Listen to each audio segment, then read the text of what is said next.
तुमरी इच्छा पूर्ण हेउ,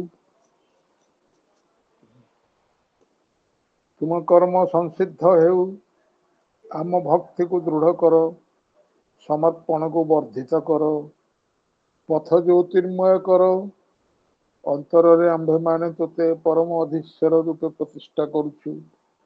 तू जेपरी समग्र पृथ्वीर परम अधीश्वर हो पारु। आंभ मानकर वाक्य एवं अज्ञानाच्छन्न ताहाकु आलोकित कर, आंभ मानकर अभिप्सा एवं भी मलिन ताहाकु शुद्ध कर, आंभ मानकर कर्म एवं भी असमर्थ ताहाकु सामर्थ्य युक्त कर। हे भगवान, ए पृथ्वी आर्त शोकग्रस्त विशृंखला यह बासगृह करिछि। अंधकार एते घनीभूत जे एकमात्र तू ही ताकू दूर करि पारु। आस प्रकाश हुओ, कर्म तोर संसिद्ध हेउ, कर्म तोर संसिद्ध हेउ। परम प्रभु श्री अरविंद जगत जननी श्री मांकर जय हेउ।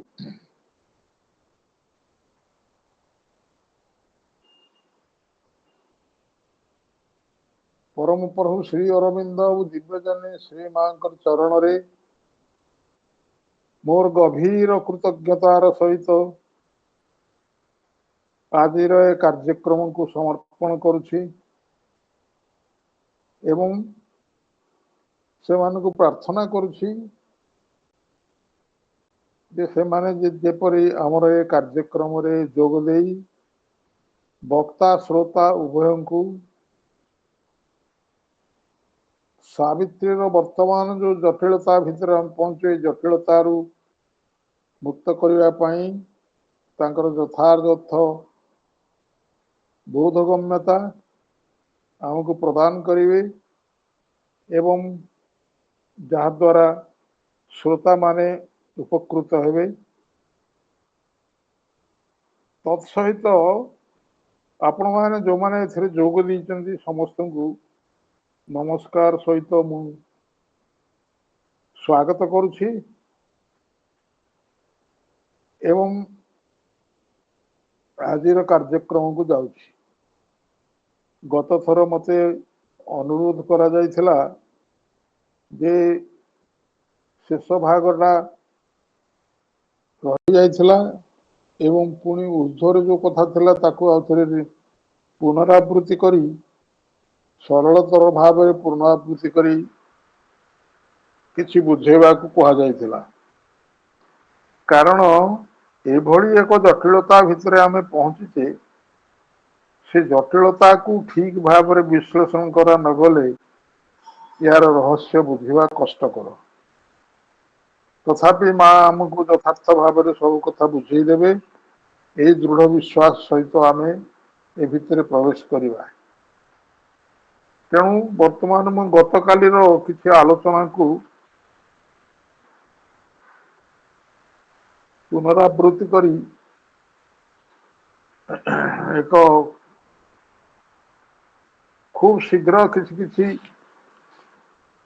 विषय वस्तु को ऊर्ध्वर आउथरे कहबी एवं तापरे जो शेष कथा कह जाए विस्तृत भाव में वर्णना करवा। गत थर प्रथम पृष्ठार थिला दृष्ट एवं देखा जाउथुवा जगत निमंते से प्रस्तुत करे एक साधारण एक धारणा प्रस्तुत जगत। से मीन्स किए? से मीन्स हुची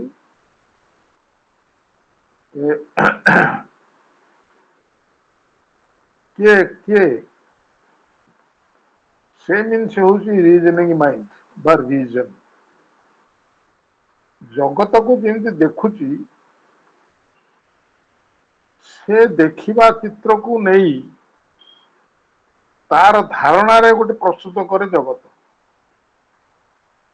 जगत को देखुची जमी तार धारणा रे आउ गोटे जगत प्रस्तुत करे एवं से बयान करे कठोर बा कठिनतारे किंतु सत्ताहीन वस्तुत्वहीन सूता द्वारा।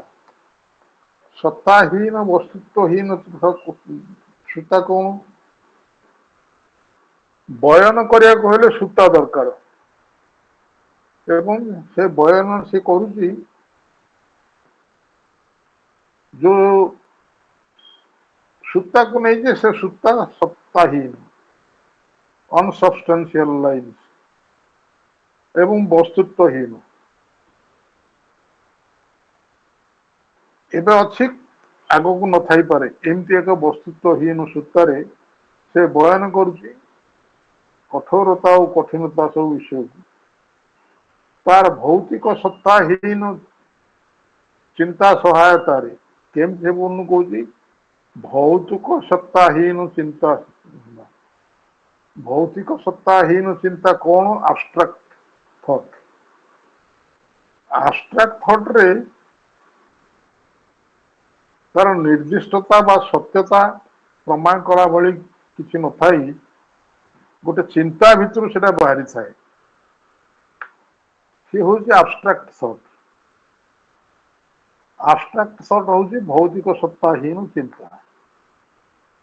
ବୁଢିଆଣୀ ଜାଲ ତୁଲ୍ୟ ସୂକ୍ଷ୍ମ ତନ୍ତ୍ଵ ବିଶିଷ୍ଟ ବାକ୍ ଜାଲ ବା ଶବ୍ଦ ଜାଲ। ରିଜନିଂ ମାଇଣ୍ଡ ଶବ୍ଦ ଜାଲ ତିଆରି କରେ, ଗୋଟେ ଶବ୍ଦର ଜାଲ ତିଆରି କରେ। ସେ ଜାଲଟାକୁ ବୁଣେ ଶବ୍ଦ ଗୁଡାକୁ ନେଇକିରି, ସୁନ୍ଦର ସୁନ୍ଦର ଶବ୍ଦ, ସୁନ୍ଦର ସୁନ୍ଦର ଜାଲ ଶବ୍ଦକୁ ନେଇକିରି ଚିନ୍ତା କରେ। କାହାକୁ ସେ ନେଇକିରି ନା ଭୌତିକ ସତ୍ତାହୀନ ଚିନ୍ତା ସହାୟତାରେ ବୁଢିଆଣୀ ଜାଲ ତୁଲ୍ୟ ସେ ଚୌକରେ ତାର ଅନନ୍ତଙ୍କ ବିଖଣ୍ଡିତ ବ୍ୟବସ୍ଥା ସବୁ, ଏଇ ଯୋଉ ସୃଷ୍ଟି ଏଠି ପ୍ରକାଶିତ ହେଇଛି କାହା ଦ୍ଵାରା?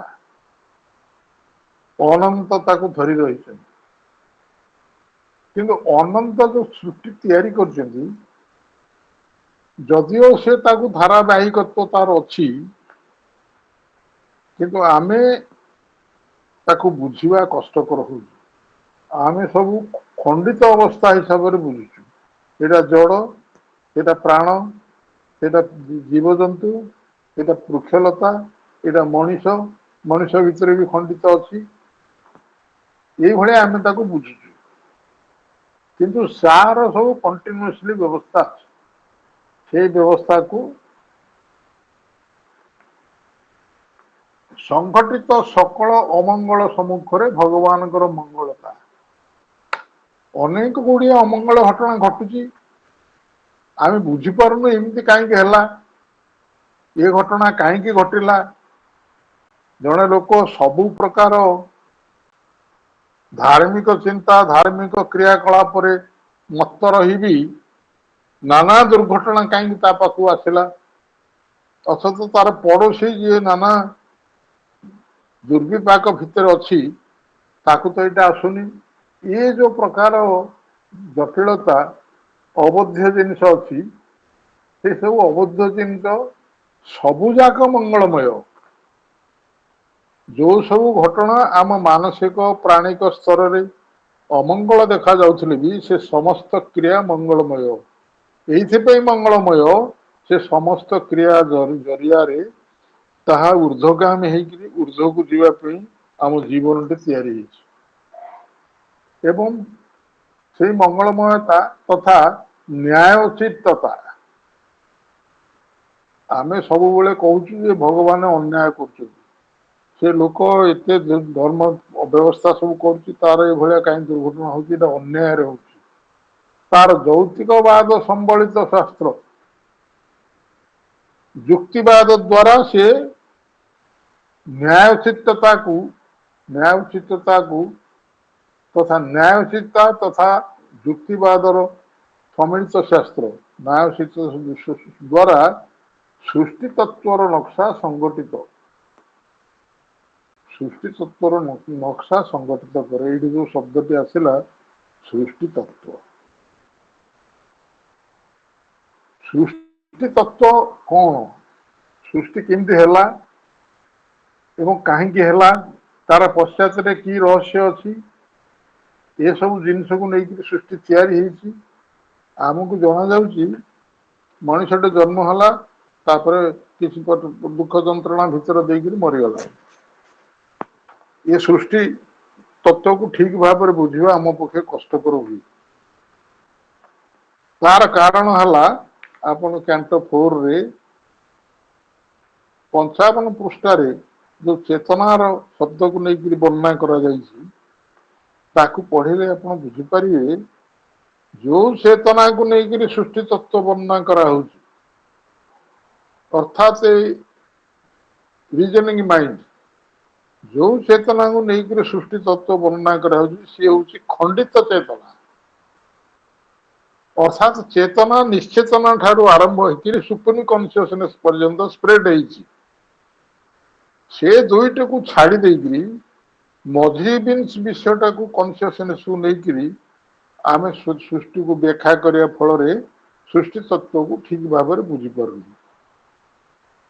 एवं ताकू देकरी केते दर्शन शास्त्र केते वैज्ञानिक तत्व केते विशेष प्रकार चक्र सब तैयारी होइछि तथापि आमे यार जटिलता यार दुर्बोध्यता आकु समाधान करिपारिना सृष्टि तत्वर दुर्बोध्यता जटिलता समाधान हेलानी कि एते तत्व बाहरी गिरी जेते तत्व बाहर सब परस्पर विरोधात्मक भाव में चली तत्वर यथार्थता बाहर तार एकमात्र कारण है सृष्टि कोठू आरंभ है कहीं आरंभ है कौ पर्यंत जीव कहीं जीव ये सब विचार को लिया न जाई केवल वर्तमान चेतना को लेकर सृष्टि तत्व विषय व्याख्या करा कैंटो 4 रो जो कॉन्शियसनेस कहली से बहुत सुंदर भाव में वर्णना है गत थर आस्पृहारे मुझे तार आलोचना करी जो मैंने आस्पृहा देखी पढ़ी से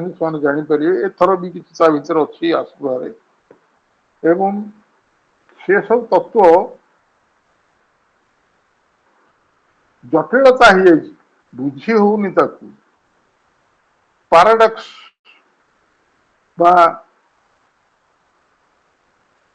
ये जिन सब तैयारी किसी बुझी होनी कारण सृष्टि तत्व को पूर्ण भाव में सृष्टिर मूल एवं सृष्टिर शेष एवं तार कारण को यथार्थ भाव में विश्लेषण करा न जाई चेतनार मध्य अवस्था को लेकर सृष्टि तत्व वर्णना कराई एवं जो किंवदंती और कारण सब द्वारा से करे व्याख्यातीत और व्याख्या ये सृष्टि व्याख्यातीत जी सृष्टि तैयारी करछि से भी व्याख्यातीत किंतु जी सृष्टि तैयारी करछि ताकू एवं तांको सृष्टि को व्याख्या करा जाउछि का द्वारा नाना किंवदंती और कहानी द्वारा से किंवदंती और कहानी द्वारा आपको व्याख्या करा जाउछि फल रे से ठीक भाव में बुझी होनी नाना द्वंद्व सृष्टि होची परस्पर विरोधी द्वंद्व सृष्टि होची तेणु सठिक भाव में वर्णना करा जाई पारुनी किंतु रीजनिंग माइंड चेष्टा करुची ताकू पूर्ण तत्व को ताकू ठीक भाव में बुझा मु सब गोटे उदाहरण दिए वैज्ञानिक उदाहरण प्रसंग क्रमे मुझे कथाटी ये कहूँ प्रथम सृष्टि तत्व विषय विज्ञान कहला जड़ हूँ कहला जड़ ना से पश्चात किसी गोटे शक्ति अच्छी हूँ बर्तमान ताको एनालिसिस करी विज्ञान कहूँ जड़ आ शक्ति द्वारा सृष्टि तैयारी आउ गोटे किसी जिनस रही जाइए गोटे फैक्टर जो फैक्टर आपको तैयारी कर आप देखो से को फैक्टर नहीं कथा कहूँ ना से एक कथा कहूँ को फैक्टर को लेकर कहूँ आ गोटे गोटे फैक्टर रही वर्तमान से वैज्ञानिक मान कहले एपरिक ये आटम आटम सृष्टि तैयारी कहते किंतु आटम पश्चात गोटे शक्ति अच्छी आटम करपारंतानी या तार पश्चात गोटे शक्ति अच्छी ताकू वैज्ञानिक मान कहते एक्सपेक्टर ताकू बर्तमान श्रद्धालु जी कही एक्सपेक्टर मीन्स कन्फियसनेस से जड़टा तैयारी सी चेतना उपर निर्भर कर सृष्टि तत्व कहगला आगुरी जहाँ सब बना होता सब गला तेणु व्याख्यातीत को ये व्याख्या करा जाउछि किंवदंती कहानी सब देगी जिते सब व्याख्या दार्शनिक तत्व वैज्ञानिक तत्व जिते सब व्याख्या जिते सब कहानी सब पुराण जिते सब कथा लेखा जाकरी करा जाउची सी पूर्ण भाव में प्रकाशित हो पारे सरला गोटे तापर देखला it will see spaces like in thin air of mind like maps in the schoolhouse of intelligent school help of intellect hung forcing wide truth into a narrow scheme for numberless writings strict philosophies out of nature's body of phenomenon. She crabs with thoughts keen edge, rigid lines, like rails for the world magician's power to run. অতি চমৎকার বর্ণনা it will see spaces স্বইচ্ছারে বাধ্য করে স্থানিত করে কোন স্থানিত করে মনর কোঠে স্থানিত করে in thin air of mind অর্থাৎ মনর যে বায়ুমণ্ডল ଅଛି সে গোটে ପତଳା ବାୟୁ ଭଳି ଗୋଟେ ମଣ୍ଡଳ ଅଛି ମନର ପତଳା ବାୟୁମଣ୍ଡଳରେ ସେ ଆକୁ ସ୍ଥାନିତ କରେ ମଣ୍ଡଳା ପତଳା ମନର ପତଳା ଅର୍ଥାତ୍ ମନରେ ସଲିଡିଟି ନାହିଁ ଯେତେ ଗୋଟେ ପତଳା ବାୟୁମଣ୍ଡଳ ଅଛି ତା ଭିତରେ ସେ କରୁଛି କଣ କରୁଛି କାହା ଦ୍ୱାରା ସେ କରୁଛି ତା ପଶ୍ଚାତରେ କଣ ରହସ୍ୟ ଅଛି ବୁଦ୍ଧିର ପାଠଶାଳାରେ ଟଙ୍ଗା ଯାଇଥିବା ମାନସିକ ସବୁ ପଢୁଛି ବୁଦ୍ଧିର ପାଠଶାଳାରେ ବୁଦ୍ଧି ଯୋଉ ସବୁ ବିଦ୍ୟା ବୁଦ୍ଧି ଆମକୁ ଶିଖାଏ ତାର ସେ ପାଠଶାଳାରେ ଟଙ୍ଗା ଯାଇଥିବା ମାନଚିତ୍ର ସବୁ ଅର୍ଥାତ୍ ବୁଦ୍ଧି ଯୋଉ ସବୁ ମାନଚିତ୍ରକୁ ନେଇକରି ସୃଷ୍ଟ କରେ ଆମ ଭିତରେ ଯୋଉ ମାନଚିତ୍ର ନେଇକି ତାକୁ ସେଇଭଳିଆ ସେଇ ସଦୃଶ୍ୟ ତିଆରି କରେ କରିକି କଣ କରେ ବିସ୍ତାରିତ ମହାସତ୍ୟକୁ ତାର ଅସଂଖ୍ୟ ବିବାଦରତ ଅନମନୀୟ ଦର୍ଶନ ତତ୍ତ୍ୱ ଭଳି ଏକ ସଂକୀର୍ଣ୍ଣ ପରିକଳ୍ପନା ମଧ୍ୟରେ ସେ ସ୍ୱଇଚ୍ଛାରେ ବାଧ୍ୟ କରି ସ୍ଥାନିତ କରେ ଅତି ଗୁରୁତ୍ୱପୂର୍ଣ୍ଣ ତତ୍ତ୍ୱଟି ଏଥିରେ କୁହାଯାଇଛି ବିସ୍ତାରିତ ମହାସତ୍ୟ ଯୋଉ ସତ୍ୟ ଟ୍ରୁଥ କଥା ମୁଁ କହିଲି ଯୋଉ ସୃଷ୍ଟି ତତ୍ତ୍ୱ କଥା ମୁଁ କହିଲି ସେଇଟାକୁ ଯଦି ଆମେ ଉଦାହରଣ ଭାବେ ଗ୍ରହଣ କରିବା ବହୁତ ଉଦାହରଣ ଅଛି ସୃଷ୍ଟିକୁ ଯଦି ଆମେ ଉଦାହରଣ ଭାବେ ନବା ସିଏ ହଉଛି ଏକ ବିସ୍ତାରିତ ମହାସତ୍ୟ ସୃଷ୍ଟି ହଉଛି ଏକ ବିସ୍ତାରିତ ମହାସତ୍ୟ ତାର ଅସଂଖ୍ୟ ବିବାଦରତ ନମନୀୟ ଦର୍ଶନ ତତ୍ତ୍ୱ ଗୁଡାଏ ଦର୍ଶନ ତତ୍ତ୍ୱ ତାପରେ ଲେଖା ହେଇଛି ପୁଣି ଅସଂଖ୍ୟ ସେ ବିବାଦରତ ପରସ୍ପର ବିରୋଧାଭାସ କରନ୍ତି ବିବାଦ କରନ୍ତି ଅନମନୀୟ ଦୃଢ ଦର୍ଶନ ତତ୍ତ୍ୱ ଷ୍ଟ୍ରିକ୍ଟ ଫିଲୋସଫି ଆପଣ ଦେଖନ୍ତୁ ଏ ଯୋଉ ଦର୍ଶନ ତତ୍ତ୍ୱ ସବୁ ତିଆରି ହେଇଛି ମୁସଲିମଙ୍କର ଦର୍ଶନ ତତ୍ତ୍ୱ ଖ୍ରୀଷ୍ଟିଆନ ମାନଙ୍କର ଦର୍ଶନ ତତ୍ତ୍ୱ ହିନ୍ଦୁ ମାନଙ୍କର ଦର୍ଶନ ତତ୍ତ୍ୱ ଏସବୁ ବିଷୟରେ ଯେତେ ସବୁ ବର୍ଣ୍ଣନା ହେଇଛି ସେ ପରସ୍ପର ବିବାଦରତ ନୁହନ୍ତି କି ଯୋଉ ବିଷୟଟା ମୁସଲମାନଙ୍କ ତତ୍ତ୍ୱରେ ସତ୍ୟ ବୋଲି ପ୍ରତିପାଦିତ ହୁଏ ସେଇଟା ହିନ୍ଦୁ ଧର୍ମରେ ଅସତ୍ୟ ବୋଲି ବର୍ଣ୍ଣନା କରାଯାଏ ଏବଂ ଯାହା ହିନ୍ଦୁ ଧର୍ମରେ ସତ୍ୟ ବୋଲି ଦର୍ଶନ ତତ୍ତ୍ୱ କହେ ମୁସଲିମ ଧର୍ମରେ ତାକୁ ଆଘାତ କରାଯାଏ ତାକୁ ନଷ୍ଟ କରିଦିଆଯାଏ ସମସ୍ତ ଦର୍ଶନ ତତ୍ତ୍ୱ ତାର କାରଣ ହେଲା ଏ ସୃଷ୍ଟି ତତ୍ତ୍ୱକୁ ପୂର୍ଣ୍ଣାଙ୍ଗ ଭାବରେ ଦର୍ଶନ ନକରି ଜଡ଼ ଠାରୁ ସୁପର କନସେଣ୍ଟ ପର୍ଯ୍ୟନ୍ତ ଏକାଧାରରେ ତାକୁ ଦର୍ଶନ ନକରି ଖଣ୍ଡିତ ଚେତନା ଦ୍ୱାରା କେବଳ ମାନସିକ ଚେତନା ଦ୍ୱାରା ବିଚାର କରାଯାଇଥିବାରୁ ସେ ପରସ୍ପର ବିରୋଧୀ ତତ୍ତ୍ୱ ତା ଭିତରୁ ବାହାରେ ତେଣୁ ବିସ୍ତାରିତ ମହାସତ୍ୟ ଏ ସୃଷ୍ଟିର ସତ୍ୟ ହଉଛି ଗୋଟେ ବିସ୍ତାରିତ ये सृष्टि सत्य, ये सृष्टिर पश्चात गोटे सत्य रही, ये सृष्टि जी रचना कर सत्य, तांको रचना मध्य सत्य, हुए तो मिथ्याचार घोड़े रखी, ये सब सत्य महासत्य, से महासत्य को संकीर्ण विवादरत अमनीय दर्शन तत्व, warring strict philosophy, numberless warring strict philosophy, असंख्य वारिंग माने विवादरत, नमनीय दर्शन तत्व, अनमनीय दर्शन तत्व, अर्थात जो दर्शन तत्व परस्पर अनमनीय सी आउ क्या ग्रहण करेंगे सेटा ही तत्व। हिंदू धर्मर जो तत्व रही हिंदू माने सेटा को ही तत्व बोली धरिबे एवं तार विरोधाभास मुसलमान देखा जाउछि कहे एवं से भाया से तत्व दर्शन तत्व अनमनीय से बदली पार पुणी विवादरत तार कारण है एक संकीर्ण परिकल्पना मध्य से स्वेच्छा बाध्य कर रीजनिंग माइंड एते बड़ महासत्य को ये अनमय से दर्शन जिनस को अनमय दर्शन तत्व हिसाब से प्रकाश करी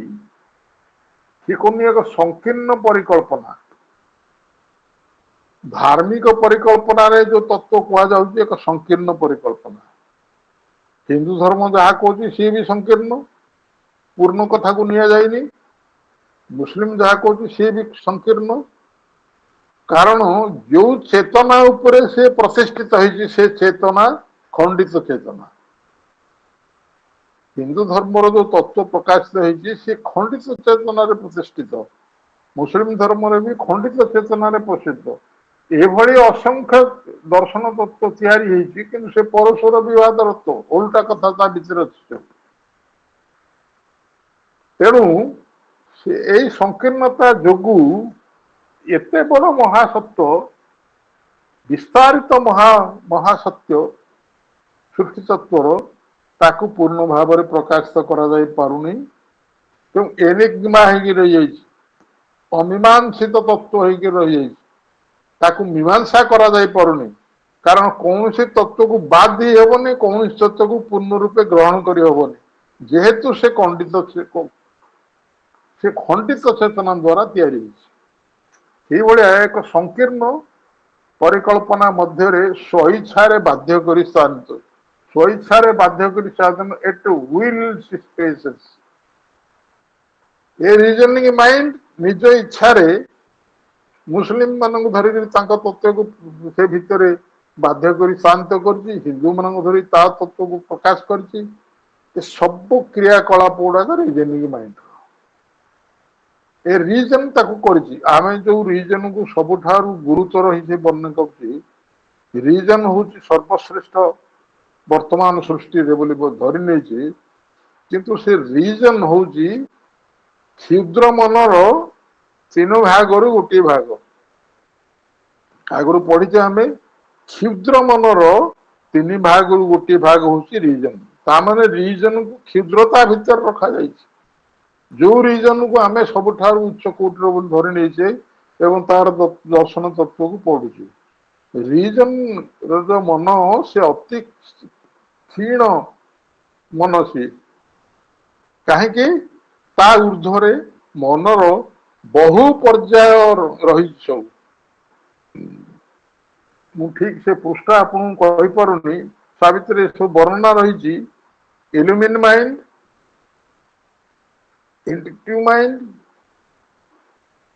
एवं अधिमानस चेतना एवं अतिमानस चेतना अर्थात अतिमानस चेतना पर्यंत मन स्प्रेड हो ये सब को लेकिन जब गोटे तत्व को विचार करा जाए सत्यटा ता भीतर रही से परस्पर कंट्राडिक्शन होती विस्तारित महा भाई गोटे सेकेंड हाँ हाँ ए जोटा कहउतले माइंड के ऊपर ता ऊपर जस्ट इमीडिएट ऊपर ला higher mind sorry I forgot it higher mind illumined mind intuitive mind ता ऊपर रहला ओवर माइंड हां तो ऊपर सभा ऊपर सुपर माइंड ए होची माइंड रो सब धारा କିନ୍ତୁ ଆମେ ରିଜନିଂ ମାଇଣ୍ଡ କୁ ସବୁଠୁ ବେଶୀ ଗୁରୁତ୍ୱ ଦଉଛୁ। ସେ ହାୟର ମାଇଣ୍ଡ ଶବ୍ଦଟା ମୁଁ ଛାଡି ଦେଇଥିଲି। ଏଇଭଳିଆ ମାଇଣ୍ଡର ତତ୍ତ୍ୱ ଥିବାରୁ ରିଜନିଂ ମାଇଣ୍ଡ ହଉଛି ମନର ନିମ୍ନ ଭୂମିର ଗୋଟିଏ ଅଂଶ ଏବଂ ସେଥିପାଇଁ ସିଏ ଯୋଉ ତତ୍ତ୍ୱଟି ତିଆରି କରୁଛି ଏ ସବୁ ଯାକ ମାଇଣ୍ଡର ବିଚାରକୁ ନ ନେଇକିରି ସିଏ ବି ଖଣ୍ଡିତ ହେଇଯାଉଛି। ଏ ଖଣ୍ଡିତ ହେଇଥିବା ଯୋଗୁଁ ଗୋଟିଏ ଖଣ୍ଡ ଆଉ ଗୋଟେ ଖଣ୍ଡକୁ ମାନୁନି, ଗୋଟିଏ ଖଣ୍ଡ ଆଉ ଗୋଟେ ଖଣ୍ଡକୁ ଗ୍ରହଣ କରୁନି, ବିବାଦରତ। Out of nature's body of phenomenon, she grabs with thought's keen edge in rigid lines, like rails for a world magician's power to run. ରେଲରେ ଲାଇନରେ ଯୋଉ ରେଳ ଗାଡି ଗଡେ ସେ କେତେ ସିଧା, କେତେ ରିଜିଡ ଏବଂ ସେ ଲାଇନ ଯୋଉଠି ଅଛି ସେଇଠି ହିଁ ରହିଲେ ରେଲ ଗଡି ପାରିବ। ଟିକେ ଏପଟ ସେପଟ ହେଲେ ଦୁର୍ଘଟଣା ଘଟିଯିବ। ଯୋଉଭଳି ସେଇଭଳି ୱାର୍ଲଡ ମ୍ୟାଜିସିଆନ ର ସବୁ ଶକ୍ତି ସାମର୍ଥ୍ୟ, ୱାର୍ଲଡ ମ୍ୟାଜିସିଆନ ର ମହାଚିନ୍ତାର ତୀକ୍ଷ୍ଣ ଧାର ଦ୍ୱାରା, ଏ ଦିଟା ଲାଇନକୁ ଏକାଥର କରାହେଇଛି, ମହାଚିନ୍ତାର ତୀକ୍ଷ୍ଣ ଧାର ଦ୍ୱାରା ସତ୍ୟର ସ୍ଥୂଳ ଆଧାର ମଧ୍ୟରୁ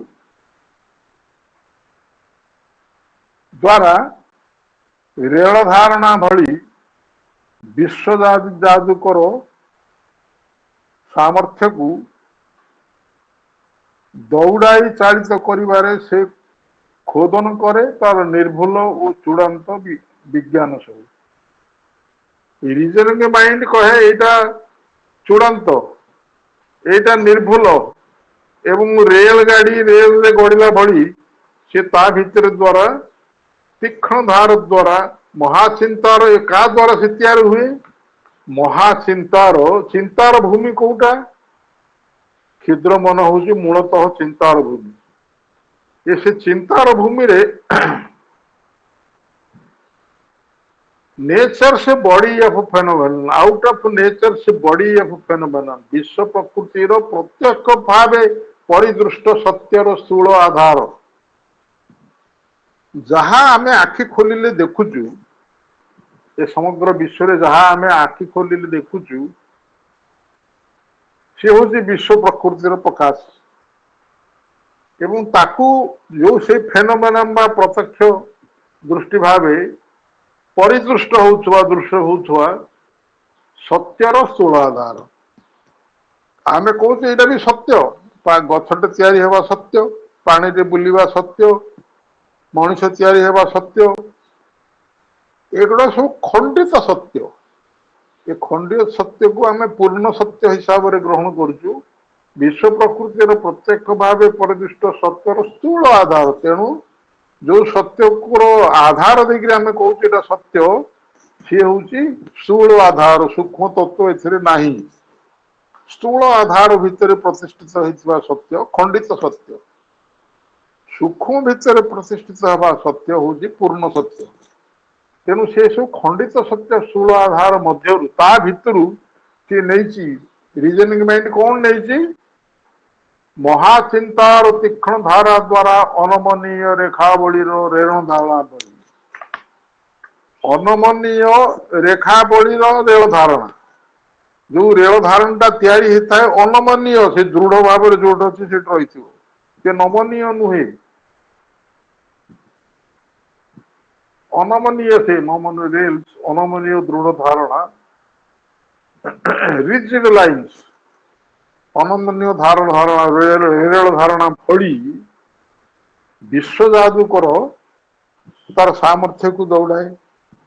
ବିଶ୍ୱଯାଦିକ ବିଶ୍ୱ ବିଧାତା ତାର ସାମର୍ଥ୍ୟକୁ ଦୌଡାଏ। ସାମର୍ଥ୍ୟ ପୂର୍ଣ୍ଣ ପ୍ରକାଶିତ କରିପାରେନି, ତାରି ଭିତରେ ତାକୁ ସାମର୍ଥ୍ୟକୁ ଦୌଡାଇ ଚାଳିତ କରିବା ଲାଗି ସେ ଖୋଦନ କରେ, ସେ ଖୋଳି ଦିଏ ଏକଦମ। ସେ ଖାଲି ଚିତ୍ର ଆଙ୍କେନି, ଖୋଳି ଦିଏ, ତାକୁ ଖୋଦନ କରେ, କାର୍ଭସ, ଖୋଦନ କରେ। ଥଟ୍ସ କିନ୍ ଏଡଜ, କାହା ଦ୍ୱାରା? ଥଟ୍ସ କିନ୍ ଏଡଜ। ମହାଚିନ୍ତାର थॉट्स टी कैपिटल तेणु महाचिंतार तीक्ष्ण धार द्वारा कीन एज अनमनीय रेखावली रेल धारणा भली विश्वजादुकर सामर्थ्य को दौड़ाई चालित करने लगी से खोदन करे तार निर्भुल और चूड़ांत ज्ञान सब किए करे रीजनिंग माइंड करे यहीटा ही सत्य याठू उच्च सत्य आउ किछि नाही कारण विज्ञान एका उद्भावन कर भाव से निज को ज्ञान को सब चूड़ांत को करी से दृढ़ करके धरे ये हली पारिबनी यहीटा ही सत्य कोठु ये सत्य से आनी आउट ऑफ नेचर से बॉडी ऑफ फेनोमेनन विश्व प्रकृतिर प्रत्यक्ष भाव परिदृष्ट होता सत्यर स्थूल आधार मध्य सी एक्सट्राक्ट करके कहूँ आहरी कौन कहूँ नाई नाई पशु मनीष वृक्षलता ये सब समान नुहति जड़ ठारू वृक्षलता अलगा वृक्षलता ठारू कीट पतंग अलगा कीट पतंग ठारू पशुपक्षी अलगा मनीषर भी अलगा कारण ये सब खंडित कर देखुच किंतु विश्व प्रकृति भितर ये सब पूर्ण भाव धारावाहिक भाव प्रकाशित होती गोटे पर गोटे ये सब लिंक अच्छी भितर यही लिंक टाकू ही आमर प्रभु श्री अरविंद उद्घाटन कर कैंटो 2 रे जड़ जड़ पर मन जड़ पर प्राण प्राण पर मन मन पर केमती ऊर्ध्वक जाइए सब वर्णना है कैंटो 2 रे से कैंटो 2 टा एड़े क्लिष्ट है अत्यंत कष्टकर है विश्लेषण करके न बुझिले कि जानी हम तेणु ये सूक्ष्म चिंता धारा अनमनीय लेखावली रेल धारणा भली विश्व जादुकर सामर्थ्य दौड़ाई चालित कर से खोदन करे तार निर्भुल और चूड़ांत निष्पत्ति सब निर्भुल और चूड़ांत निष्पत्ति carves thoughts the science and precise the science is precise and absolute हला चूड़ांत विज्ञान सबू एवं निर्भुल साइंस प्रिसाइज माने निर्भुल विज्ञान सबको सी दौड़े यही कथा ही ठीक यही कथा ही ठीक यही कथा को समस्त ग्रहण करंतु ये भलिया करूची तापर आसला on the huge bare walls of human nations written round nature's deep dumb hieroglyphs she pens in clear demonic characters the vast encyclopedia of her thoughts. An algebra of her magician's science, as a mathematics science, her numbers and unerring formulas, she builds to clinch her summary of things. कितने विषय वस्तु को संक्षिप्त रे पद्य रे वर्णना करा है अपन देखो huge bare walls of human nation मानविक अज्ञानतार विशाल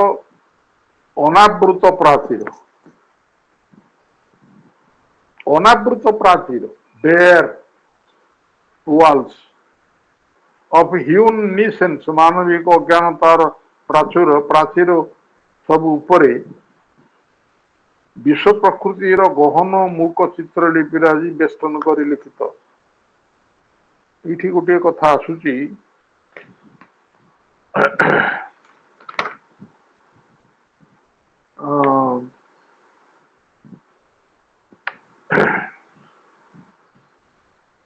बास मैं पछुक बोधे आसो कौन पर पेज आसो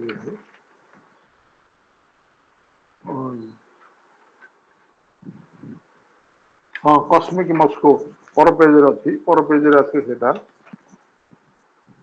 संगे लिंक अच्छी कौन मानविक अज्ञानतार विषय अनावृत प्राचीर ପ୍ରତ୍ୟେକ ଲୋକ ଯେତିକି ଜାଣିଛି ସେତିକି ଭିତରେ ସେ ଗୋଟେ ବାଉଣ୍ଡରୀ ତିଆରି କରିଛି। ତାର ସେ ଜାଣିବାର ବାଉଣ୍ଡରୀ ଆର ପଟେ ଯାହା ଅଛି ସେ ତାକୁ ଦେଖିପାରୁନି। ମୁଁ ଯଦି ଶିକ୍ଷାଗତ ଯୋଗ୍ୟତା ବଳରେ ମୋ ଅଜ୍ଞାନତାରେ ଥିବା ବାଉଣ୍ଡରୀକୁ ବାଦ ଦେଇ ତାକୁ ବଢେଇ ଦେଇଛି, ତା ଭିତରେ ଗୁଡାଏ ଜ୍ଞାନ ସେ ପ୍ରାପ୍ତ କରିଛି ଏବଂ ଅଜ୍ଞାନତାର ପ୍ରାଚୀର ଭିତରେ ଯୋଉ ବାଡ ତ ଥିଲା ତାକୁ ଘୁଞ୍ଚେଇ ଦେଇଛି। ଯୋଉମାନେ ଆଦୌ ଜ୍ଞାନ ଭିତରେ କିଛି ନାହାନ୍ତି ସେ ବାଡଟାକୁ ଯୋଉଠି ପକେଇଛନ୍ତି, ଯିଏ ଟିକେ ହାସଲ କଲା ଜ୍ଞାନ ବାଡଟା ଘୁଞ୍ଚିଗଲା ଆଉ ଟିକେ। ଏ ଜ୍ଞାନ କୋଉଠୁ ଆଣିଛି ନା ସେ ସବୁ ଯାକ ଜିନିଷ ଅଜ୍ଞାନତା ଭିତରେ ଲେଖା ହେଇଛି। ସେ ଅଜ୍ଞାନ ବାଡରେ ସବୁ ଲେଖା ହେଇଛି, ସେ ଭିତରୁ କିଛି ଜ୍ଞାନ ଏ ଭିତରକୁ ଆସୁଛି। ଏହାକୁ କେମିତି ବୁଝିବା? ସକଳ ଜିନିଷକୁ ଧାରଣ କରିଛି ଜଡ, ସମଗ୍ର ବିଶ୍ୱକୁ ଧାରଣ କରିଛି ଜଡ।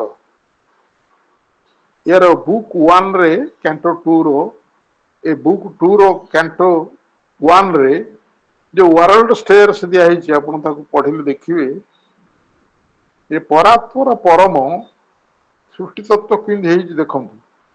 ପରାତ୍ପର ପରମ ଯେତେବେଳେ ସିଏ ହଉଛି ବ୍ଯୋମ, ସିଏ ହଉଛି ସ୍ପର୍ଶାତୀତ, ସିଏ ତାକୁ କିଛି ଜାଣି ହବନି ସେ ବ୍ଯୋମ। ସେଇ ପରାତ୍ପର ପରମ ହଉଛନ୍ତି ଅନାଦି ଅନନ୍ତ ନିରାକାର ବିଶ୍ଵ, ତାଙ୍କ କିଛି ନାହିଁ, ସବୁ ଶୂନ୍ୟ, କିନ୍ତୁ ସବୁକୁ ସିଏ ଧାରଣ କରୁଛି। ଏ ଅଦ୍ଭୁତ କଣ୍ଟ୍ରାଡିକ୍ସନ। ପରମ ତତ୍ଵ ସବୁ ଜିନିଷକୁ ଧାରଣ କରିଥାଇ ସୁଦ୍ଧା ସିଏ ଶୂନ୍ୟ।